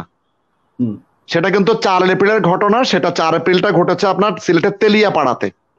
তেলিয়াপাড়ায় বাংলাদেশ সেনাবাহিনী থেকে যে সকল, পাকিস্তান সেনাবাহিনী থেকে যে সকল বাঙালি সদস্যরা তারা বেরিয়ে গিয়েছিলেন, বিদ্রোহ করেছিলেন, এবং আমাদের যে তৎকালীন ইপিআর পুলিশ বাহিনীর সদস্য, তারা সবাই কিন্তু তেলিয়াপাড়াতে সম্মিলিত হলেন এবং সেখানেই কিন্তু একটা পরিকল্পনা গ্রহণ করা হয়। এবং সেই পরিকল্পনাটা পরবর্তীতে এই নবম দশম শ্রেণীর বইতে যেটা লিখেছে, সেই পরিকল্পনার ধারাবাহিকতার কথা লিখেছে সেখানে। হ্যাঁ, সেটা কিন্তু আনুষ্ঠানিক কোনো স্বীকৃতি নাই, যদিও এটাকে এখন আমাদের স্বীকৃতি দিতে হবে, যেহেতু টেক্সট বুক বোর্ডে সেটা বলেছে। যেহেতু টেক্সট বুক বোর্ড সেটা স্বীকার করছে, তার মানে হচ্ছে এটা রাষ্ট্রীয় অংশ, তাহলে এটাকে প্রায়োরিটি দিতে হবে। তবে আমি সংযোজন করছি 4 এপ্রিলটাকে সংযোজন করছি, কারণ যেহেতু এই প্রশ্নগুলোকে নিয়ে অনেক ধরনের বিভিন্ন জন স্যাররা যখন প্রশ্ন করবেন, বিক্ষেপক তৈরির ক্ষেত্রে তারা সবাই একই সোর্স ব্যবহার করেন না। যেহেতু একই সোর্স ব্যবহার করেন না, সেই কারণেই কিন্তু আমাদের এই ধরনের প্রবলেম গুলো হয়। তুমি কিন্তু ওবায়েদ লিখিত পরীক্ষা নিয়ে এই ধরনের কনফিউজিং জোন কিন্তু তুমি তৈরি করবা না, কারণ লিখিত পরীক্ষা একজন কি করবে, সে তার ব্যাখ্যায় লিখে দিবে জিনিসটা। হ্যাঁ, সুতরাং প্রিলিমিনারিতে যেহেতু সেটাকে এস্টাবলিশ করবে, ঠিক আছে, সেজন্য তোমার কনফিউজিং জোন কিন্তু নাই। আপনাকে একটা প্রশ্ন দিচ্ছি, আমরা বাংলাদেশ এফএস থেকে এখনই নৈতিকতা, মূল্যবোধ, সুশাসনের দিকে যাব। জাস্ট দুই একটা প্রশ্ন ছোট করে যদি জবাব দিতেন। নদ নদীর মধ্যে আসলে কোনো পার্থক্য আছে কিনা, এটা বিসিএস এর বোধহয় খুব আলোচিত প্রশ্নগুলোর মধ্যে একটি পার্থক্য নিয়ে আমি প্রশ্ন আমার চোখে পড়ে না, হয়তো থাকতে পারে, তবে নদ নদীর মধ্যে কোনো পার্থক্য আছে কিনা, থাকলে সেটা কি? আমি এটা তোমাকে একটা কবিতার লাইন শোনাই, একটা লাইন শোনো। মধুসূদন দত্ত লিখেছিলেন, দুগ্ধ স্রোতরূপী তুমি জন্মভূমি স্তনে, কপোতাক্ষ নদ নিয়ে লেখা কবিতা, ঠিক আছে? ওখানে একটা লাইন আছে, দুগ্ধ স্রোতরূপী তুমি জন্মভূমি স্তনে, এটা কপোতাক্ষ নদ। আচ্ছা, নদ যদি পুরুষই হয় তাহলে দুগ্ধ স্রোতরূপী তো হওয়ার কথা না? হওয়ার কথা কিনা? হওয়ার কথা। এবং তিনি কিন্তু কপোতাক্ষ নদকে মা হিসেবে ট্রিট করছেন, মাদার। তাহলে এই যে কবিদের মধ্যেও কিন্তু একটা দ্বন্দ্ব আছে, যে নদ কি নারী না পুরুষ, এগুলো আসলে একটা বিভ্রান্তিকর তথ্য তৈরি করেছে। কবির কল্পনায় অনেক কিছুই হতে পারে, তবে নদীর ক্ষেত্রে এবং ইদানিং ভাষাতাত্ত্বিকরা ছোট্ট একটা পার্থক্য তৈরি করছেন, কিছু কিছু ছোট পার্থক্য তৈরি করছেন। আমি মনে করি একজন বিসিএস এর শিক্ষার্থীকে সেই পার্থক্যের দিকে যাওয়া উচিত নয়। কারণ হচ্ছে তুমি এগুলো দিবা, কারণ আমাদের যে আলোচনা আজকে, ওবায়দ একটা কথা শিক্ষার্থীদের জন্য পরিষ্কার করে দিবে, তোমার আমার আজকের যে আলোচনা, আমরা কেউই কিন্তু টুকু স্যারও প্রশ্ন করবে না, আমিও করব না, তুমিও করবে না। এখন আমরা আলোচনা করে তথ্যটা যে সিদ্ধান্তে নিয়ে গেলাম, দেখা গেল কি স্যাররা যে সোর্স থেকে মানে বিক্ষেপক তৈরি করলেন, আমাদের সোর্সটাকে স্বীকার করলেন না, তাহলে কিন্তু আমাদের আলোচনা থেকে কিন্তু শিক্ষার্থী ক্ষতিগ্রস্ত হয়ে যাচ্ছে। একটা প্রশ্নের জন্য সে নাও টিকতে পারে।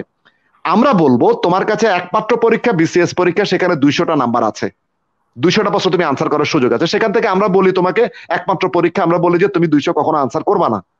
তুমি তো 140 আনসার 160টা প্রশ্ন ছেড়ে দিতে পারছো। তোমার কাছে যদি মনে হয় যে এগুলো আসলে বিভ্রান্তিকর প্রশ্ন, সুযোগ নেবে এই প্রশ্নগুলো ছেড়ে দিতে। একদম যদি বিপদে না পড়ো তাহলে এই বিতর্কিত প্রশ্নগুলো আনসার করবা না। কেন বলছি? কারণ এখানে বিক্ষোভক কোনটা দিয়েছে এটা তো তুমি জানো না। আজকের এমন না যে আমার টুকু স্যারের ডিসকাশন থেকে পিএসসি শুধরাই নিল, পিএসসি শুদ্ধ করে নিল যে এটাই দিবে তারা, সেটা তো হবে না। আমার পরামর্শ হচ্ছে যে এই বিতর্কিত প্রশ্নগুলো অ্যাভয়েড করা ভালো হবে। হ্যাঁ, অ্যাভয়েড করলে এখানে আর বিসিএস পরীক্ষায় কেউ জ্ঞান অর্জন করতে আসিও না, পরীক্ষা পাশের সিদ্ধান্ত নিয়ে লেখাপড়া করবা। কোনো জ্ঞান অর্জনের চেষ্টা করো না, জ্ঞানের কোনো শেষ নাই, জ্ঞানের চেষ্টা বৃথা তাই। এখানে যত বেশি পরীক্ষা কেন্দ্রিক চিন্তা করবা অতই লাভ। এখানে গবেষণার সুযোগ, এটা গবেষণা ক্ষেত্র না। যারা শুনছেন তাদের জন্য আনোয়ার মালিক মজুমদার স্যার খুব দুইটি গুরুত্বপূর্ণ এটা বলবো গাইডলাইন কিন্তু প্রকাশ করেছেন। মানে যেটা আমরা প্রায়শই বলে থাকি, বিসিএস প্রিলিমিনারি পরীক্ষা হয় 200 নম্বরের, 200 নম্বরের মধ্যে কিন্তু 200 নম্বর আপনাকে পেতে হবে এই ধরনের কখনোই এটা প্রমাণিত হয়নি। বরঞ্চ 200 নম্বর যুক্ত হওয়ার পর 35 বিসিএস থেকে সর্বশেষ 41তম বিসিএস বা 42তম বিসিএস প্রিলিমিনারি, 42 যদি এখনো রেজাল্ট হয় নাই, 200 প্রশ্নপত্র দেখে আমাদের স্বাভাবিকভাবে আমাদের মধ্যে এই বিশ্বাস জন্মেছে যারা 110 থেকে 20 নাম্বার পেয়েছে সর্বোচ্চ এটা, তারা হয়তো প্রিলিমিনারি পরীক্ষায় সবাই পাস করে গেছে, মানে অন্য ধরনের কোনো ত্রুটি না থাকলে। সুতরাং এখানে আপনার অনেকগুলো প্রশ্ন উত্তর না জানলেও কোনো সমস্যা নেই। কোনো একটা প্রশ্ন যদি খুব বেশি কনফিউজিং মনে হয় সেটা আপনি উত্তর করতে গেলেনই না। যদি স্যার যেটা বলেন না হয় আপনি বেকায় যায় না পড়েন, আপনি খুব সংকটের মধ্যে যদি না থাকেন তাহলে কনফিউজিং প্রশ্নগুলো উত্তর না করাই ভালো। হ্যাঁ, যদি আপনি সংকটে থাকেন, যদি আপনি এড়িয়ে দিয়ে আসবেন কিন্তু আপনার অনিশ্চয়তা থেকে যাবে, সেক্ষেত্রে অবশ্যই আপনাকে একটা রিস্ক নিতে হবে, এটা একটা বিষয়।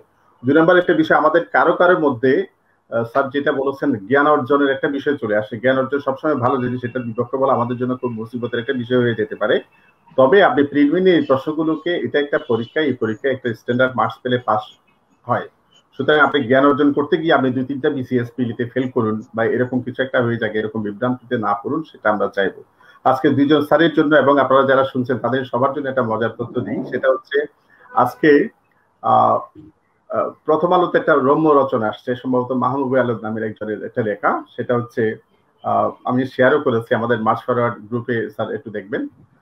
মেসি এবং রোনালদো দুইজনই তাদের যে ফুটবল চলছে, ফুটবল খেলার থেকে কোয়ার্টার ফাইনালের আগে হেরে গেছেন, যেন ওরা 1 সপ্তাহ সময় নিয়ে বিসিএস পরীক্ষাটা দিতে পারে। এটা দেখে আমাকে একটু লিখেছে, স্যার এটা কি সত্যি? তার মানে এরকম লোকজন আমাদের মধ্যে আছে। রোনালদো কি আসলে বিসিএস পরীক্ষা দেওয়ার জন্য খেলায় ইচ্ছাকৃতভাবে হেরে গেছে? আপনি মজাটাকে খুব সিরিয়াসলি না নেওয়াই ভালো। আচ্ছা ওবায়দ একটু কথা বলে এখানে 1 মিনিট দেখো। মানে আসলে পড়তে পড়তে মানুষ তার আসলে ধী শক্তি হারিয়ে ফেলে। বাংলাদেশের বিসিএস পরীক্ষা দেওয়ার যোগ্যতা শুধু তার যে বাংলাদেশের নাগরিক। রোনাল্ডো মেসি তো বাংলাদেশের নাগরিক না। সরকারি চাকরির অ্যাপয়েন্টমেন্ট লেটারের প্রথম কথাই লেখা থাকে আপনারা যদি বাংলাদেশের নাগরিক না হন তাহলে কিন্তু এই চাকরি আপনি পাবেন না। ঠিক আছে, এটা আর কি। তাহলে এটা তো সিম্পল আইকিউ, এটা সিম্পল একটা আইকিউ। হ্যাঁ, মজাটাকে মজা হিসেবে রাখতে হবে। জি জি জি, তারা একটু খেয়াল করবেন। আমি একটু আমাদের স্যার বলবেন। স্যার শুনি স্যার, প্লিজ স্যার। ওই যে নদ এবং নদী, এই নদ এবং পৃথিবীতে আসলে নদ বলে কোনো কথা নাই। There is no hydrological difference between নদ and নদী, but it may be difference in literary and mythological difference. That is, পৃথিবীতে নদ বলে কোনো কথা নাই। একদম আনোয়ার স্যার যেটা বলছে একদম 100% পারফেক্ট। নদ বলে পৃথিবীতে কথা নাই, সবই নদী। হাইড্রোলজিক্যাল কোনো ডিফারেন্স নাই। তবে মিথোলজি, যেমন আপনার হিন্দুদের পুরাণে ব্রহ্মপুত্রকে পুরুষ হিসেবে কল্পনা করা হয়েছে, বাট এটা একটা মিথোলজিক্যাল, এটার কোনো সোজা কথা পৃথিবীতে নদ বলে কোনো কথা নাই,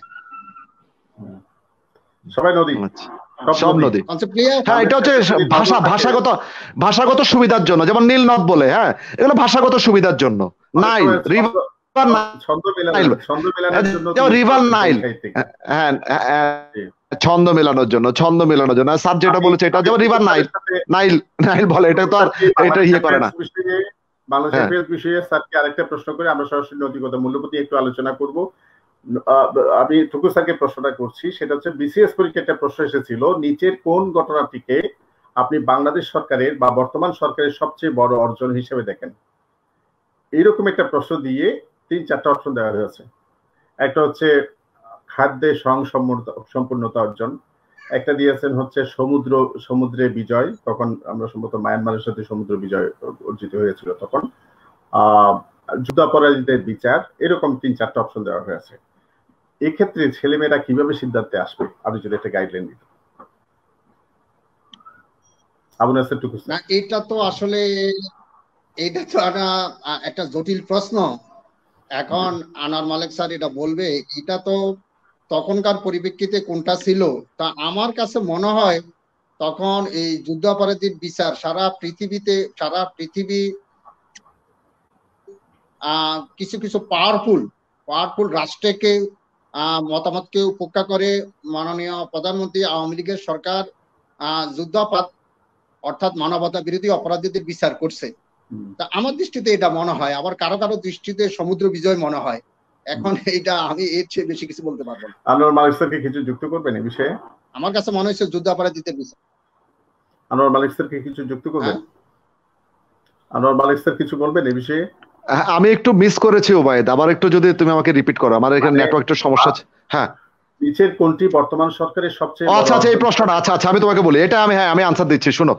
আচ্ছা, এখন ব্যাপারটা হচ্ছে যে 3জন অন্ধ হাতি দেখতে গেল। হ্যাঁ, এখন অন্ধ হাতি দেখে হাতির পিঠ ধরে যদি বলে যে হাতি দেয়ালের মতো, পা ধরে যদি বলে একজন হাতি পিলারের মতো, আর একজন সুর ধরে বলে যে পাইপের মতো, 3টে উত্তর কি ভুল? 3টাই তো সঠিক, ঠিক না? হাতির ক্ষেত্রে 3টাই তো সঠিক। এখন প্রশ্ন হচ্ছে যারা এই প্রশ্নগুলো করেন, আমার মনে হয় তার চিন্তার সীমাবদ্ধতা, কারণ 3টাই তো সরকারের অর্জন। আপনি আপেক্ষিকতায় কিভাবে বিশ্লেষণ করবেন? 3টা উত্তরকে কিভাবে আমরা আপেক্ষিকতায় নেবেন? কারটা চেয়ে কোনটা বেশি? খাদ্যের স্বয়ংসম্পূর্ণতা, একসময় আমরা তলাবিহীন ঝুড়ি ছিলাম, এখন খাদ্যের স্বয়ংসম্পূর্ণ, এটা সরকারের সবচেয়ে বড় অ্যাচিভমেন্ট। বঙ্গবন্ধুর খুনিদের বিচার হয় না, যুদ্ধের এত বছর পরে খুনিদের বিচার হয় না, বিচার হয়েছে, এর চেয়ে বড় অ্যাচিভমেন্ট কি হতে পারে? কিংবা আপনি যদি বলেন যে সমুদ্রে দুটো দেশের সাথে বাংলাদেশের সমান একটা সমুদ্র বিজয় আমরা করেছি, একটা বিশাল আয়তন, 1,43,000-এর একটা আয়তন আমরা পেয়েছি, এটাকে আপনি ছোট করে কিভাবে দেখবেন? এখন আপনি যদি বলেন যে খাদ্যের স্বয়ংসম্পূর্ণতা অর্জন সবচেয়ে বড়, বাকি দুইটা ম্লান হয়ে যায় না? আবার যদি বলেন সমুদ্র বিজয়, বাকি দুটো উত্তর কি ম্লান হয়ে যায় না? তাহলে এ ধরনের প্রশ্ন আসলে প্রশ্নের সীমাবদ্ধতা, এগুলো প্রশ্ন আনসার না করাই ভালো। এগুলো হচ্ছে যারা প্রশ্ন তৈরি করেছেন, বিক্ষেপক তৈরির ক্ষেত্রে। আমরা এখানে টুকু স্যার আছেন, আমি বললাম স্যারকে, আমরা একটা ছোট্ট কোর্স করেছি আমাদের সৃজনশীল প্রশ্নপত্র প্রণয়নের জন্য। আমরা করেছিলাম, আমরা যখন বাংলাদেশের প্রথম সৃজনশীল প্রশ্নপত্র প্রণয়নের কোর্স করে, সেখানে আমরা দেখেছি আসলে প্রশ্ন বানাতে গেলে উত্তর লেখার চেয়ে প্রশ্ন তৈরি করা কতটা কঠিন। আপনি যদি মানসম্পন্ন প্রশ্ন তৈরি করতে চান, আপনাকে কি শিখন ফল জানতে হবে, অর্থাৎ আপনি বিসিএস পরীক্ষার্থীর কাছ থেকে কি জানতে চাচ্ছেন। আপনার এখানে এই প্রশ্নের শিখন ফলটা কি? সমুদ্র বিজয়, খাদ্যের স্বয়ংসম্পূর্ণ, যুদ্ধাপরাধীদের বিচার, এটা শিখন ফলটা কি? এই শিখন ফল আপনি কি দিয়েছেন? সুতরাং এই প্রশ্নগুলো ত্রুটিযুক্ত প্রশ্ন, শিক্ষার্থীরা এই প্রশ্নগুলো আনসার না করাই ভালো। হ্যাঁ, এগুলো এড়িয়ে যাওয়া ভালো। আর যদি দিতেই হয়, শেষ পর্যন্ত সবচেয়ে যেটা দিবে আমার দৃষ্টিতে, যেটা দিতে হয়, সরকার মনে করছে যে আপনি যুদ্ধাপরাধীটা বিচারের প্রশ্নটা দিলেই, আমার মনে হয় যখন দেখবেন আপনি 70-72 হয়ে গেছে, পারতেছেন না, হাঙ্গার হ্যাজ নো চয়েস, আপনি মৃত্যুর দিকে চলে গেছেন, এখন লাইফ সাপোর্টের জন্য আপনি তখন এটা দিয়ে দিবেন হচ্ছে যুদ্ধাপরাধীদের বিচার, সেটাই দিবেন আপনি। আচ্ছা, হ্যালো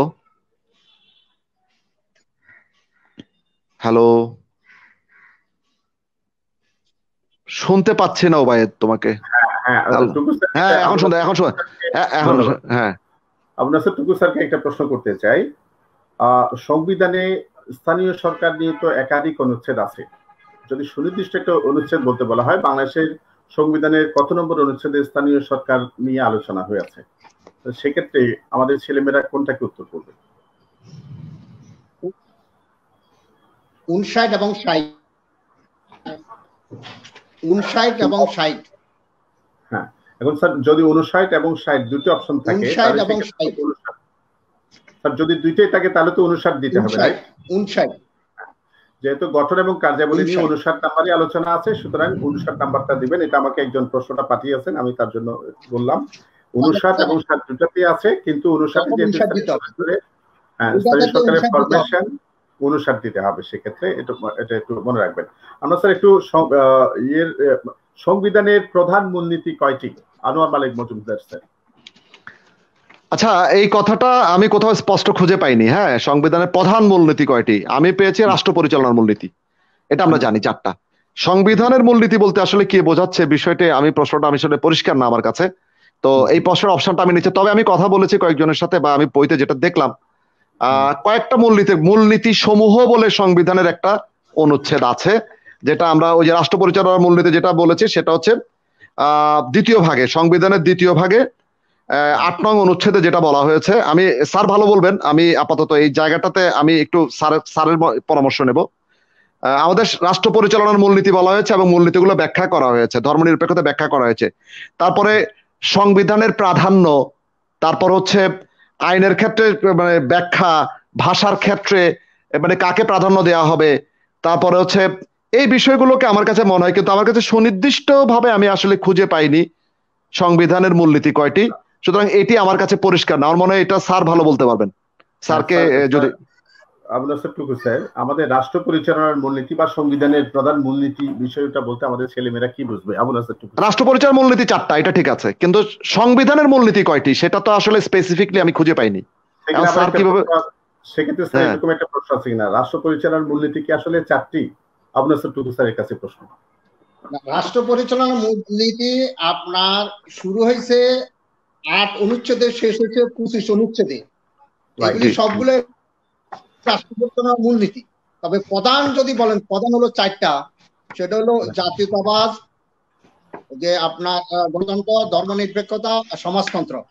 এখন এটা এইগুলাকে একটু মডিফাই, সমাজতন্ত্র এবং সমাজতন্ত্র তো শোষণমুক্ত কথা।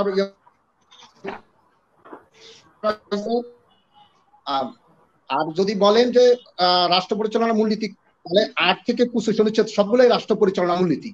আর যদি বলেন প্রধান মূলনীতি, তাহলে প্রধান মূলনীতি 4টা। রাইট। তাহলে স্যার রাষ্ট্র পরিচালনার থেকে অন্যগুলা কিন্তু উচ্চারিত হয়েছে। রাইট। হ্যাঁ, ওইটাই কথা। বাকি স্যার যেটা বলেছে এটাই কি পয়েন্ট, আজকের আলোচনার কি পয়েন্ট এটা। 4টা মূলনীতি, বাকিগুলো ওখান থেকে উচ্চারিত হয়েছে, মানে এগুলো ওখান থেকে ব্যাখ্যা আকারে এসছে, ওগুলাকে গাইডলাইন রেখে। স্যার আমি যদি ভুল না করি বিষয়টা কি এরকম যে 4টাকে ব্যাখ্যা করা হয়েছে, 4টা কিভাবে ইমপ্লিমেন্ট করা হবে। স্যার ব্যাপারটা কি এরকম? স্যার আমি একটু যুক্ত করি। হ্যাঁ, রাষ্ট্র পরিচালনার মূলনীতি সুনির্দিষ্ট নয় আমাদের সংবিধানে, সুনির্দিষ্ট নয়। এটা শুরু হয়েছে 8-এ, শেষ হয়েছে 25-এ। প্রধান রাষ্ট্র পরিচালনার মূলনীতি হচ্ছে 4টি। প্রধান হলে সেখানে 4টি আছে, কিন্তু সংবিধানে প্রধান কথাটা বলা হয় নাই। সংবিধানে প্রধান শব্দটি নেই। আমার কাছে 72-এর সংবিধান আছে, ওখানে প্রধান শব্দটা উল্লেখ নাই। না, আমি সেটা বলি নাই। রাষ্ট্র পরিচালনার যদি মূলনীতি যদি আপনি 4টি দেন, সেখানে এটা ভুল আছে।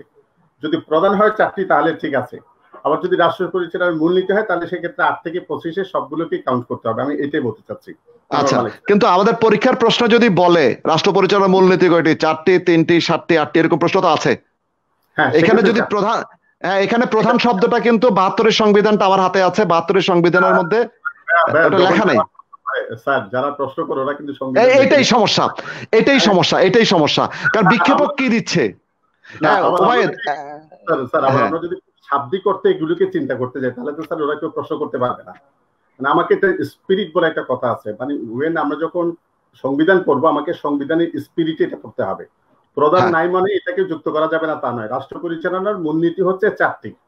এটা না বলে আমরা বলছি রাষ্ট্র পরিচালনার মূলনীতি। টুকু স্যার যেটা কিছুক্ষণ আগে বললেন, দ্বিতীয় বিভাগে যা আছে সব হচ্ছে রাষ্ট্র পরিচালনার মূলনীতি। এটা হচ্ছে স্পেসিফিক কথা, 100% সত্য কথা। হ্যাঁ, রাষ্ট্র পরিচালনার প্রধান মূলনীতি যদি আমরা বোঝার জন্য যদি বলি প্রধান মূলনীতি, সেখানে হচ্ছে 4টি। তখন হচ্ছে জাতীয়তাবাদ, গণতন্ত্র, সমাজতন্ত্র এবং ধর্মনিরপেক্ষতাবাদ। আমি এইটাই বুঝাতে চাচ্ছিলাম। ইয়েস, এইটাই। জি, হ্যাঁ, থ্যাংক ইউ ভেরি মাচ। আমরা স্যার একটু ইয়ার দিকে চলে যাচ্ছি। সেটা হচ্ছে আমাদের স্যার আরেকটা প্রশ্ন মৌলিক অধিকার নিয়ে একজন বলেছেন, সেটা হচ্ছে মৌলিক অধিকার কয়টি, 22টি না 18টি? আনোয়ার মালিক স্যার। এটা আমি দিব না, এই আনসারটা আমি আপাতত দিতে চাচ্ছি না। এটা নিয়ে একটা ঝামেলা আছে, কারণ আমি এটা এখন ব্যাখ্যা করতে পারবো না। 22টি না 18টি, এটার একটা ব্যাখ্যা আছে। হ্যাঁ, এটা স্যারকে দাও। এটা আমি আসলে মৌলিক অধিকার আপনার 27 থেকে 47 পর্যন্ত কয়টা হয়, যতটা হবে তা।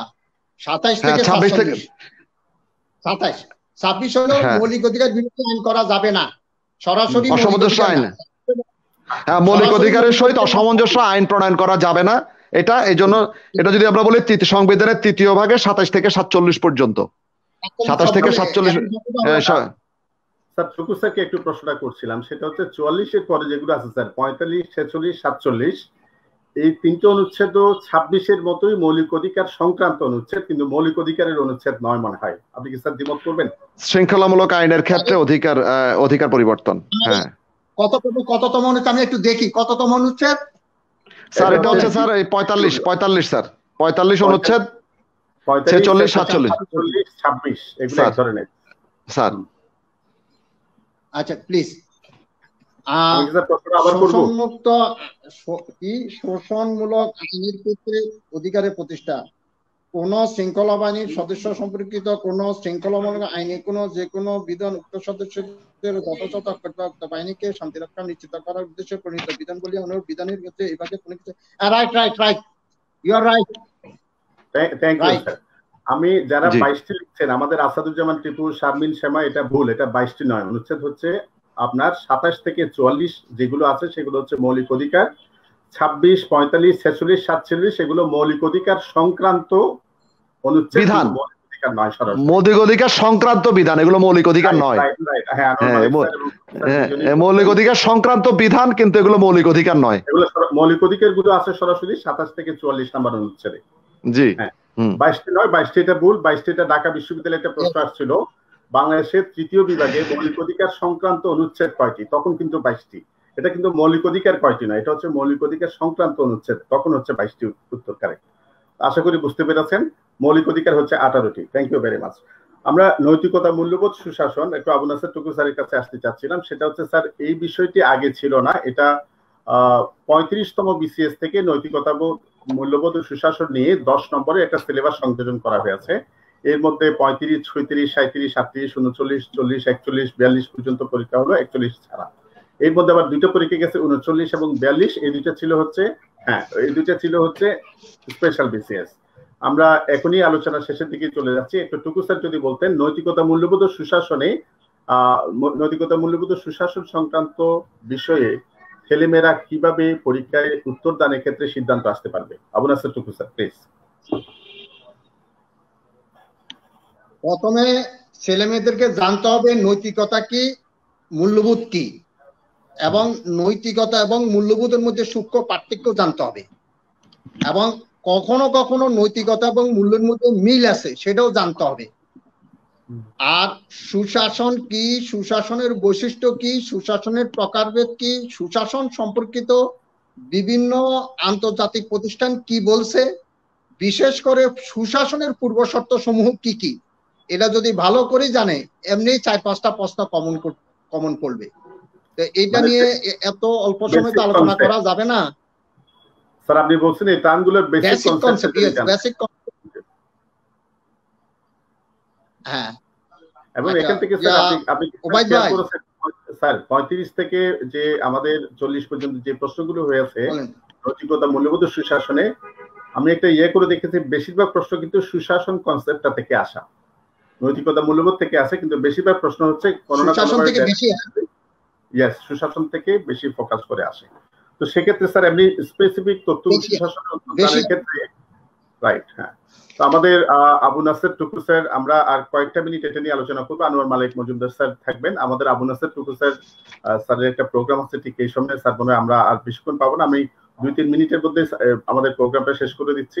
আনোয়ার মালিক মজুমদার স্যার, আপনি যদি একটু বলতেন আমাদের নৈতিকতা, মূল্যবোধ, সুশাসন নিয়ে ছেলেমেয়েরা কিভাবে প্রশ্নের উত্তর দিবে, আপনার কোনো পরামর্শ বা গাইডলাইন আছে কিনা? প্রথম কথা হচ্ছে স্যারের সাথে আজকে স্যার যদি চলে যাবেন, আগে স্যারের কাছ থেকে বিদায় নেই, স্যারের কাছে একটু বিদায় নেই। স্যার আপনার সাথে আজকে আলোচনায় বসে খুব ভালো লাগলো স্যার। এক মিনিট, আপনাকে আনোয়ার মালিক স্যার আপনাকে অনেক ধন্যবাদ, আর আমাদের ওবাইদ ভাইকে ধন্যবাদ। আপনারা যদি অনুমতি দেন, আমি অনুমতি দিলে আমি লিভ করব, আদারওয়াইজ লিভ করব না। জি স্যার, জি স্যার, আপনার ধন্যবাদ। আপনাদের অনেক ধন্যবাদ, আনোয়ার মালিক স্যারকে ধন্যবাদ। আসসালামু আলাইকুম স্যার। আপনার সঙ্গ অনেক উপভোগ করলাম স্যার, আপনার সাথে বসলাম, প্রথম অনেক উপভোগ করলাম, অনেক কিছু জানলাম স্যার। স্যার আপনাকে অনেক ধন্যবাদ, আপনার কাছ থেকে অনেক কিছু শিখলাম। ধন্যবাদ স্যার, দোয়া করবেন স্যার। আসসালামু আলাইকুম স্যার। আপনার থেকে অনেক কিছু অনেক কিছু জানলাম, ধন্যবাদ। আচ্ছা আচ্ছা ওবায়দ, হ্যাঁ আচ্ছা, আমি এখন এই বিষয়টা একটা একাডেমিক ডিসকাশনে যাই, হ্যাঁ, শিক্ষার্থীদের জন্য। আমার কাছে যেটা মনে হয়, এই নৈতিকতা সুশাসন বিষয়টা শিক্ষার্থীর আনসার করার জন্য 3টা ডেফিনিশন শিখতে হবে তাকে, শিখতে হবে। প্রথম কথা হচ্ছে নৈতিকতা। তুমি যদি একটু খেয়াল করো, 40তম বিসিএস এর প্রশ্নটা আমার হাতের কাছে আছে, হ্যাঁ, আমি যদি এটার একটু পোস্টমার্টেম করি প্রশ্নটার, দেখবো যে প্রথম 5টা প্রশ্ন দেখো, বাংলাদেশের নবনৈতিকতা, আমরা যে সমাজে বাস করি তারা সকলেই ভালো নাগরিক হওয়ার প্রত্যাশা করে। তারপরে সভ্য সমাজের মানদণ্ড, বৈপরীত বৈষম্য, মূল্যবোধ। তাহলে দেখো এখানে কয়েকটা সংজ্ঞা যদি শিখে শিক্ষার্থীরা, তাহলে কিন্তু তারা খুব চমৎকার ভাবে আনসার করতে, মনে রাখবে এই প্রশ্নগুলো সরাসরি কমন পড়বে না। যদি ডেফিনেশন গুলো ক্লিয়ার না হয় এবং এই নৈতিকতার ক্ষেত্র, বিস্তৃত ক্ষেত্রগুলো যে তারা একটু সংজ্ঞাগুলো ক্লিয়ার না হয়, তাহলে কিন্তু এটা আমার কাছে মনে হয় কি জানো, পরীক্ষার হলে একটা প্রায়োগিক বিষয় হচ্ছে সবকিছু মুখস্থ করে চলে যায়, গণিত এবং নৈতিকতা এটা কিন্তু পরীক্ষার হলে চিন্তা করে পরীক্ষাটা দিতে হয়। হ্যাঁ, তো পরীক্ষার গণিতের সূত্র মুখস্থ না করলে যেমন তুমি গণিত আনসার করতে পারবা না, তুমি যদি ইয়াতে লগের সূত্র না পারো, তুমি যদি পারমিউটেশন কম্বিনেশন সূত্র না পারো, সূচকের সূত্র না, বীজগণিতের সূত্র তুমি কি করতে পারবা? জ্যামিতির সূত্র না পারলে তুমি পরীক্ষার হলে জ্যামিতি করতে পারবা না তো। ঠিক আছে, ঠিক তেমনি একটু আপনাকে একটা ইনপুট দিই, সেটা হচ্ছে আমাদের নৈতিকতা, মূল্যবোধ, সুশাসনের প্রশ্ন এবং মানসিক দক্ষতার প্রশ্ন। আপনি তো গণিতের কথা বললেন, এটাও কিন্তু একই রকমের। অনেকটা নৈতিকতা, মূল্যবোধ, সুশাসনের উত্তর দেখতে গিয়ে যেমন আমাদের কিছু একটা সমস্যায় পড়তে হয়, বা যে ক্যালকুলেশন, রেশনাল থিঙ্কিং আমাদের করতে হয়, এই দুইটা সাবজেক্টের কিন্তু ক্ষেত্রে কিন্তু একই রকম। আপনি নৈতিকতা, মূল্যবোধ, সুশাসনের সেম, আবার মানসিক দক্ষতা হচ্ছে কিন্তু ঠিক বিষয়টা। মানসিক দক্ষতায় তুমি কিছু পূর্ব চিন্তা করে পরীক্ষা হলে যেতে পারবা, 5টা প্রশ্নে পূর্ব চিন্তা করে যেতে পারবা। 5টা প্রশ্নের মধ্যে পূর্ব চিন্তা কি আমি বলি তোমাকে। প্রথম চিন্তাটা তুমি করবা যে একটা মেশিনের ব্যবহারের প্রশ্ন আসবে, স্ক্রুড্রাইভার ছোট বড়, মাঝারি পচাইলে কি হবে, সাইকেলের চাকা ডাইনে ঘুরেলে কি হবে, এই টাইপের একটা প্রশ্ন আসে, মেশিন, এটা তুমি আগে থেকে পারবা। 2 নাম্বার যে একটা প্রশ্ন থাকে পারিবারিক সম্পর্ক, অমুকের খালার সাথে নানার নাতির মেয়ের সম্পর্কটা কি, এটা যদি তুমি একটা ছক বসাইতে পারো, এটা কিন্তু তুমি পূর্ব নির্ধারিত এরকম একটা সম্পর্ক, রিলেশন একটা প্রশ্ন আসে কিন্তু। হ্যাঁ, তৃতীয় কথা হচ্ছে আরেকটা জিনিস প্রশ্ন আসে, এটা যদি এই ওপেনে ক্লিয়ার করবো কিনা জানি না, একটা ইংরেজি বর্ণমালা আসে, আয়না দেখলে কেমন দেখা যাবে। হ্যাঁ, একটা প্রশ্ন আসে না, উল্টা লেখা থাকে আয়না, তো এটা তো পরীক্ষার হলে ইজি করা যায়, প্রশ্নটাকে এভাবে আছে তো তুমি এভাবে উল্টাই ধরো, দেখা যাবে ওইখান দিয়ে পড়া যাবে। বুঝতে পারছো? অ্যাম্বুলেন্সের লেখাটা ধরো, এখানে অ্যাম্বুলেন্স লেখা আছে উল্টা অক্ষরে, এই ডান পাতা পাশ পেজটাকে তুমি এরকম করো, দেখা যাবে এখান থেকে দেখা যাচ্ছে, আলো দিকে ধরো লেখাটা দেখা যাবে, এরকম করে তো 5টা প্রশ্ন আনসার করা যায় নৈতিকতার ক্ষেত্রে। কিন্তু এরপরে দেখো নৈতিকতার, যেমন ধরো, আর সরি নৈতিকতা না, আমি এই মানসিক দক্ষতার কথা বলেছি। এখানে আরো কিছু প্রশ্ন, মানসিক দক্ষতা কিছু মুখস্থ জিনিস আছে, যেমন তুমি যদি ইয়ে করো, অ্যানালজি আসে, কিছু কিছু শব্দার্থ আছে, শব্দার্থ আসে, বাংলা প্রতিশব্দ, অ্যানালজি, এগুলো তোমার মিনিং জানা না থাকলে তুমি পারবা না, তাহলে ওই ব্যাপারে তোমাকে জানা। আর কিছু বেসিক আইডিয়া লাগে, যেমন মধ্য রং কোনটি, পরীক্ষার হলে লাইট, যদি তুমি ট্রাফিক লাইট জানো, লাল হলুদ সবুজ হলুদ, মাঝখানে বারবার হলুদ আসবে, তাহলে এটা তো বেসিক আইডিয়া, কিছু জিনিস জানা থাকতে হবে। হ্যাঁ, তো এই জিনিসগুলো যদি জানা থাকে, যেমন কোনটি ক্যাটফিশ, ক্যাটফিশ কোনটি, তাহলে দেখো যে তোমার যদি সংজ্ঞা জানা থাকে যে মাছের দাড়ি গোফ আছে এগুলো ক্যাটফিশ, তাহলে দাড়ি গোফ, পুঁটি মাছের কি দাড়ি গোফ আছে নাকি, শোল মাছের কি দাড়ি, তো শোল মাছ ক্যাটফিশ নয়। তাহলে এই ডেফিনেশন গুলো জানা থাকলেই কিন্তু ওই মানসিক দক্ষতার প্রশ্নগুলো পারা যায়। এখন আমি তোমাকে নৈতিকতার প্রশ্ন নিয়ে তোমার সাথে যদি কথা বলি, একজন শিক্ষার্থীকে খুব সাদা মাটা যদি একটা প্রস্তুতি নেয়, সে কি করবে, নৈতিকতার ডেফিনেশনটা পড়বে, নৈতিকতার ডেফিনেশনটা পড়বে, নৈতিকতা কোন দিক থেকে, উচ্চ প্রবাহ থেকে নিচে প্রবাহে কতটুকু যায়, হিমালয় থেকে নামছে পদ্মা, মানে নামলো না, গঙ্গোত্রী হিমবাহ থেকে নামতে নামতে নামতে এটা বিভিন্ন শাখা প্রশাখা ধারণ করে কোথায় গিয়ে বঙ্গোপসাগরে গিয়ে পতিত হয়েছে। এই যে নৈতিকতার উপর থেকে যে শাখাগুলো নিচের দিকে নামতেছে, এই শাখাগুলোর ডেফিনেশন পড়লেই কিন্তু নৈতিকতা আনসার করা যায়, খুব সিম্পল। এখন এত বেশি ডিটেইল পড়ার দরকার নাই, শুধু ডেফিনেশন গুলো, যেমন বাংলাদেশের নবনৈতিকতার প্রবর্তক হলেন কে, এটা তো মুখস্থ, এটা মুখস্থ জানা থাকতে হবে। হ্যাঁ, আরজালি মাতাব্বর। এখন নবনৈতিকতা, আর নবনৈতিকতা মানে কি, নৈতিকতা একটা প্রাচীন ধারণা, আরজালি মাতাব্বর সে প্রাচীনতার বিরুদ্ধে গিয়ে কিছু গাঠনিক ধারণা দিয়েছেন আরজালি, তাহলে নবনৈতিকতা, আরজালির মতামতকে তুমি অগ্রাহ্য করতে পারবা না, তুমি গ্রহণ না করো কিন্তু অগ্রাহ্য করতে পারবে না, এত যুক্তি দিয়ে তিনি প্রতিষ্ঠিত করেছে, তাহলে এগুলো নবনৈতিকতা। এরকম নবনৈতিকতা তো আরো কিছু, যেমন আমরা বিশ্বে আরো কিছু নবনৈতিকতা পাই, যেমন ধরো যে মোবাইল ফোনে যে কারো কিছু কপি করা যাবে না, পেস্ট করা যাবে না, মানে ইন্টারনেটে এটা তো নতুন নৈতিকতা, এগুলো নবনৈতিকতা, এগুলো নতুন প্রযুক্তি। যেমন তুমি কারো অফিসে যাবা, এখন যে ওবায়দ আমার খুব ক্লোজ মানুষ, ছোট ভাই, তার অফিসেও যদি আমি মাস্ক ছাড়া ঢুকি তাহলে এটা নৈতিকতা লঙ্ঘন করলাম আমি। এগুলো নবনৈতিকতা, মাস্ক দিয়ে ঢুকতে হবে। এখন আমার রোগটা তো আমি ওবায়দকে দিয়ে আসতে পারি না, ঠিক আছে, আমাকে মাস্ক পরে যেতে হবে। তাহলে এই যেগুলো নবনৈতিকতা, তার নৈতিকতা তো আস্তে আস্তে প্রসারিত হয়, নিম্ন প্রবাহমান, যে প্রবাহটাকে জানতে হবে শিক্ষার্থীদের। এটা একটু জানা থাকলে অত কঠিন না, আমরা এটাকে যত কঠিন ভাবে প্রেজেন্ট করছি অত কঠিন না জিনিসটা।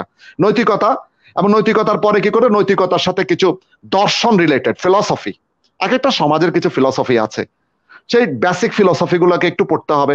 হ্যাঁ, তারপরে এগুলো কিন্তু পারা যায়, এগুলা যদিও তোমার সংক্ষিপ্ত সময়ের জন্য আর ব্যাপক বলছি না, তবে আমি শিক্ষার্থীদের বলবো একটু ডেফিনেশন গুলো পড়ে যদি পড়ে। আর সুশাসনের বিষয়টা তো সংক্ষিপ্ত, সুশাসন তো ব্যাপক বিষয় না, এটা তো একটা এরিনাতে ফেলা যায়, একটা কাঠামোতে ফেলা যায় সুশাসনকে। কারণ বিশ্বব্যাংক কিছু ক্রাইটেরিয়া দিয়েছে, ওই ক্রাইটেরিয়া গুলো, নিম্ন প্রবাহ গুলো কি, এগুলা প্রবাহ বাস্তবায়ন করতে গেলে কি কি সমস্যা হয়, উত্তরণের উপায়, এটাই তো সুশাসনের প্রশ্ন। ঠিক আছে, তুমি যেভাবে ক্লাসিফাই করলা, অর্ধেক নৈতিকতা অর্ধেক সুশাসন। কি থাকলে আমার এটা নৈতিকতা, সুশাসন হচ্ছে, কি না থাকলে নৈতিকতা হচ্ছে না, বা সরি সুশাসন, এবং বাই কনসেপ্ট সুশাসনটা কি, সুশাসনের ইনগ্রেডিয়েন্টস গুলা কি। আমরা যদি খুব খুব সিরিয়াসলি বলি, একটা হচ্ছে তোমার সূত্র, আর একটা হচ্ছে প্রয়োগ, একটা হচ্ছে থিওরিটিক্যাল আর একটা হচ্ছে প্র্যাকটিক্যাল। থিওরিটিক্যালটা হচ্ছে নৈতিকতা আর প্র্যাকটিক্যালটা হচ্ছে সুশাসন। বুঝা গেল? মূল্যবোধ এবং নৈতিকতা হচ্ছে থিওরিটিক্যাল, আর ওটাকে তুমি যখন অ্যাডাপ্ট করবা, মানে নিজের মধ্যে প্রয়োগ করবা, সেটা প্র্যাকটিক্যাল হয়ে যাবে, সেটা নৈতিকতা। ঠিক আছে, সুশাসন। আচ্ছা, এখন তোমার যদি কোনো স্পেসিফিক কোশ্চেন থাকে করো, যদি কোনো স্পেসিফিক কোশ্চেন থাকে। যদি একটা প্রশ্ন আমরা শেষ করে দিচ্ছি, একটা প্রশ্ন আসছে যে সেটা হচ্ছে সোনালী পথ কোনটি, মানে আমরা বলি না এই যে গোল্ডেন মিন, এটাকে কি বলে? আচ্ছা, এটাকে বলি, হ্যাঁ, এগুলাকে একটু মানে আমি তোমাকে একটু বুঝাই বলি। হ্যাঁ, এগুলো একটু ঝামেলাযুক্ত প্রশ্ন, তারপর আমি বুঝাই বলি তোমাকে একটু, ছেলেমেয়েরা ভালো লাগবে হয়তো বা বুঝতে পারবে। দুটো আসলে কি হচ্ছে, সাংঘর্ষিক মতামত। হ্যাঁ, দুটো সাংঘর্ষিক। এখন তুমি যদি তোমার ছেলেকে, তোমার মেয়েকে জিজ্ঞেস করো, আচ্ছা বাবা ভালো না মা ভালো, সে উত্তরটা কি দিবে? বাবা ভালো না মা ভালো, উত্তরটা কি দিবে? তুমি যদি বলো যে এই ধরনের গোল্ডেন মিন বলতে আমরা আসলে সেই শব্দটাকে বুঝে থাকি, সেটা হচ্ছে কি জানো, দুটি চরমপন্থার মধ্যবর্তী অবস্থান, দুটি চরমপন্থা।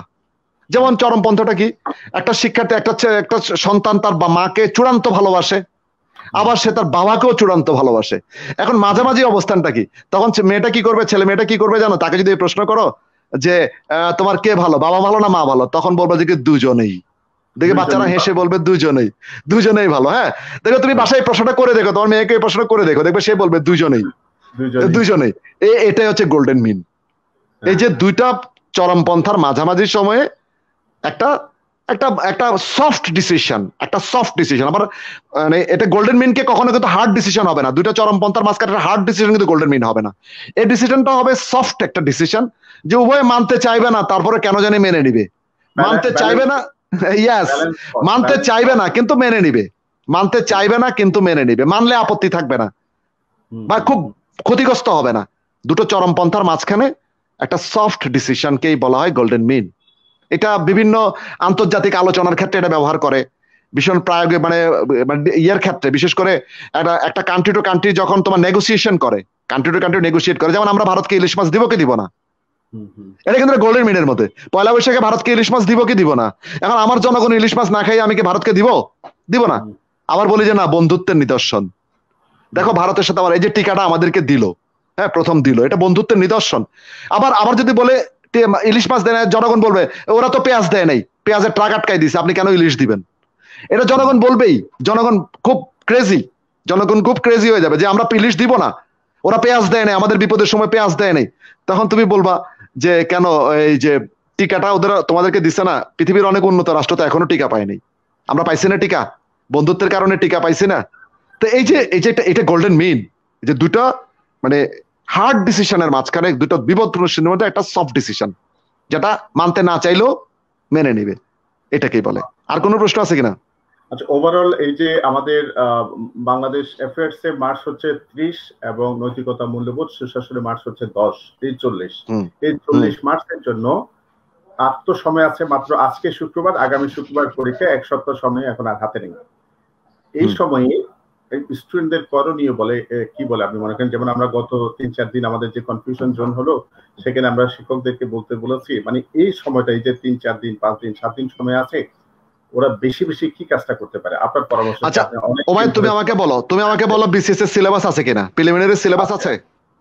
আছে, ভেরি গুড ভেরি গুড। প্রথম কথা হচ্ছে একজন শিক্ষার্থীকে মাথায় রাখতে হবে বিসিএস এর একটা সিলেবাস আছে, ভেরি গুড। এখন এই সিলেবাসের সে কোথায় পাবে? নিশ্চয়ই 35 থেকে 40 বিসিএস পর্যন্ত যে প্রশ্নগুলো করা হয়েছে এগুলো সিলেবাসের ভিতরে করা হয়েছে, সিলেবাসের ভিতরে করা হয়েছে না প্রশ্নগুলো? 35 থেকে 40 বিসিএস এগুলো সিলেবাসের ভিতরে করা হয়েছে। এখন সিলেবাসের ভিতরে যে প্রশ্নগুলো আছে সেই প্রশ্নগুলো, মনে করে একটা প্রশ্নের মধ্যে 4টা বিক্ষেপক থাকে, একটা প্রশ্নের মধ্যে 4টা বিক্ষেপক, এই 4টা বিক্ষেপক আবার ব্যাখ্যা আছে। একজন শিক্ষার্থী যদি আমি বলবো যে আজকে থেকেও যদি পড়াশোনা করে 5 দিন, বাংলাদেশ অ্যাফেয়ার্স এ অন্ততপক্ষে 25 পাবে। সেটা আমি পরামর্শ দেব যে 5টা বিসিএস এর বাংলাদেশ বিষয়াবলীর প্রশ্নগুলোকে ব্যাখ্যা আকারে পড়ে যাক। সে কি করবে? সিলেবাসের মধ্যে প্রশ্নগুলো পাবে।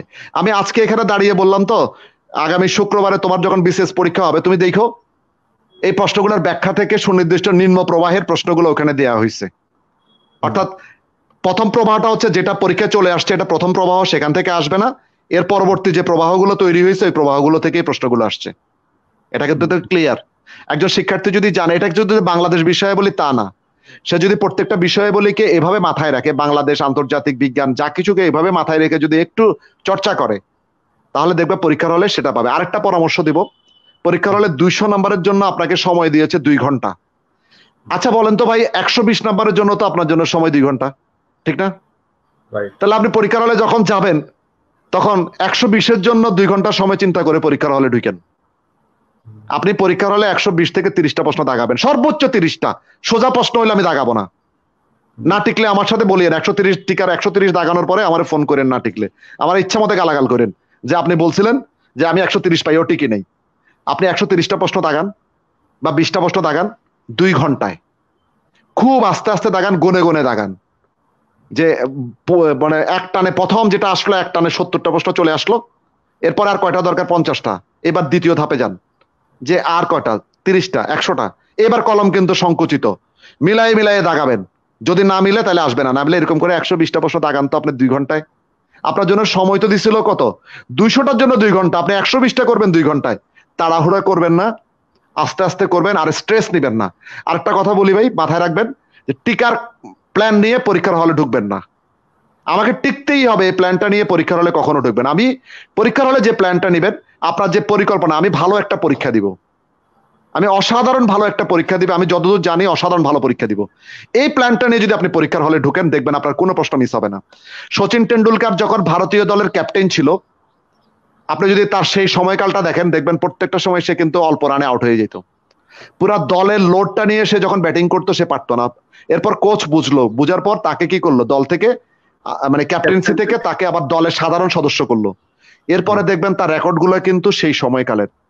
আপনি যদি ওজনটা নিতে না পারেন, প্লিজ ওজনটা নিয়েন না, টিকতে হবে। বিসিএস ছাড়াও জীবন সুন্দর চলে, অনেকের জীবন বিসিএস ছাড়াও অসাধারণ সুন্দর চলে। আপনি যেহেতু প্রস্তুতি নিয়েছেন, একটা পরীক্ষা দিতে যান, খুব সুন্দর প্রস্তুতি নিয়ে যান, মাথা ঠান্ডা করে পরীক্ষাটা দেন, দেখবেন আপনি প্রশ্নটা পড়ে পড়ে পরীক্ষা দেন, দেখবেন আপনি 120টা প্রশ্ন কিন্তু ইজি, এবং ইজিটি এভাবেই কিন্তু নৈতিকতার প্রশ্নগুলো এভাবে পারবেন। ওবায়দ, আমি মনে হয় মোটামুটি এই জায়গাটাতে শিক্ষার্থীদেরকে বলতে পেরেছি। অনেক অনেক অনেক ধন্যবাদ স্যার। যারা শুনছেন তাদেরকে একটু বলি, আমাদের আজকের যে দুজন অতিথি, একজন তো আমাদের আবু নাসের টুকু স্যার ছিলেন, স্যার একটু জরুরি কাজ থাকে, স্যার বের হয়ে গেছেন। আমাদের আনোয়ার মালিক স্যার, উনি আমার নিজেরও একজন বিসিএস মেন্টর, আমার যে কয়েকজন বিসিএস মেন্টর তাদের মধ্যে একজন হচ্ছেন আজকে শ্রদ্ধেয় অতিথি, অ্যাসিস্ট্যান্ট প্রফেসর ইসলামের ইতিহাস ও সংস্কৃতি, ইসলামের ইতিহাস ও সংস্কৃতি বিভাগে চট্টগ্রাম কলেজের শিক্ষক। উনি খুব গুরুত্বপূর্ণ কয়েকটি কথা বলেছেন। আমরা এই যে 5-6 দিন, আসলে 5-6 দিন বলে কোনো কথা নেই, আপনি প্রিপারেশনের উপরেই থাকুন। এবং যে কথাটা আমরা সবসময় বলি, ধরেন এই সেন্টারগুলো নেই, মার্চ ফরওয়ার্ড বা আদার্স সেন্টারগুলো নেই, এই শিক্ষকরাও নেই, কিন্তু আপনার তো একটা সিলেবাস আছে, সিলেবাসের উপরে কিন্তু আর কোনো, সিলেবাস হচ্ছে আমাদের কিন্তু বেস্ট গাইডলাইন। এটা করতে হবে।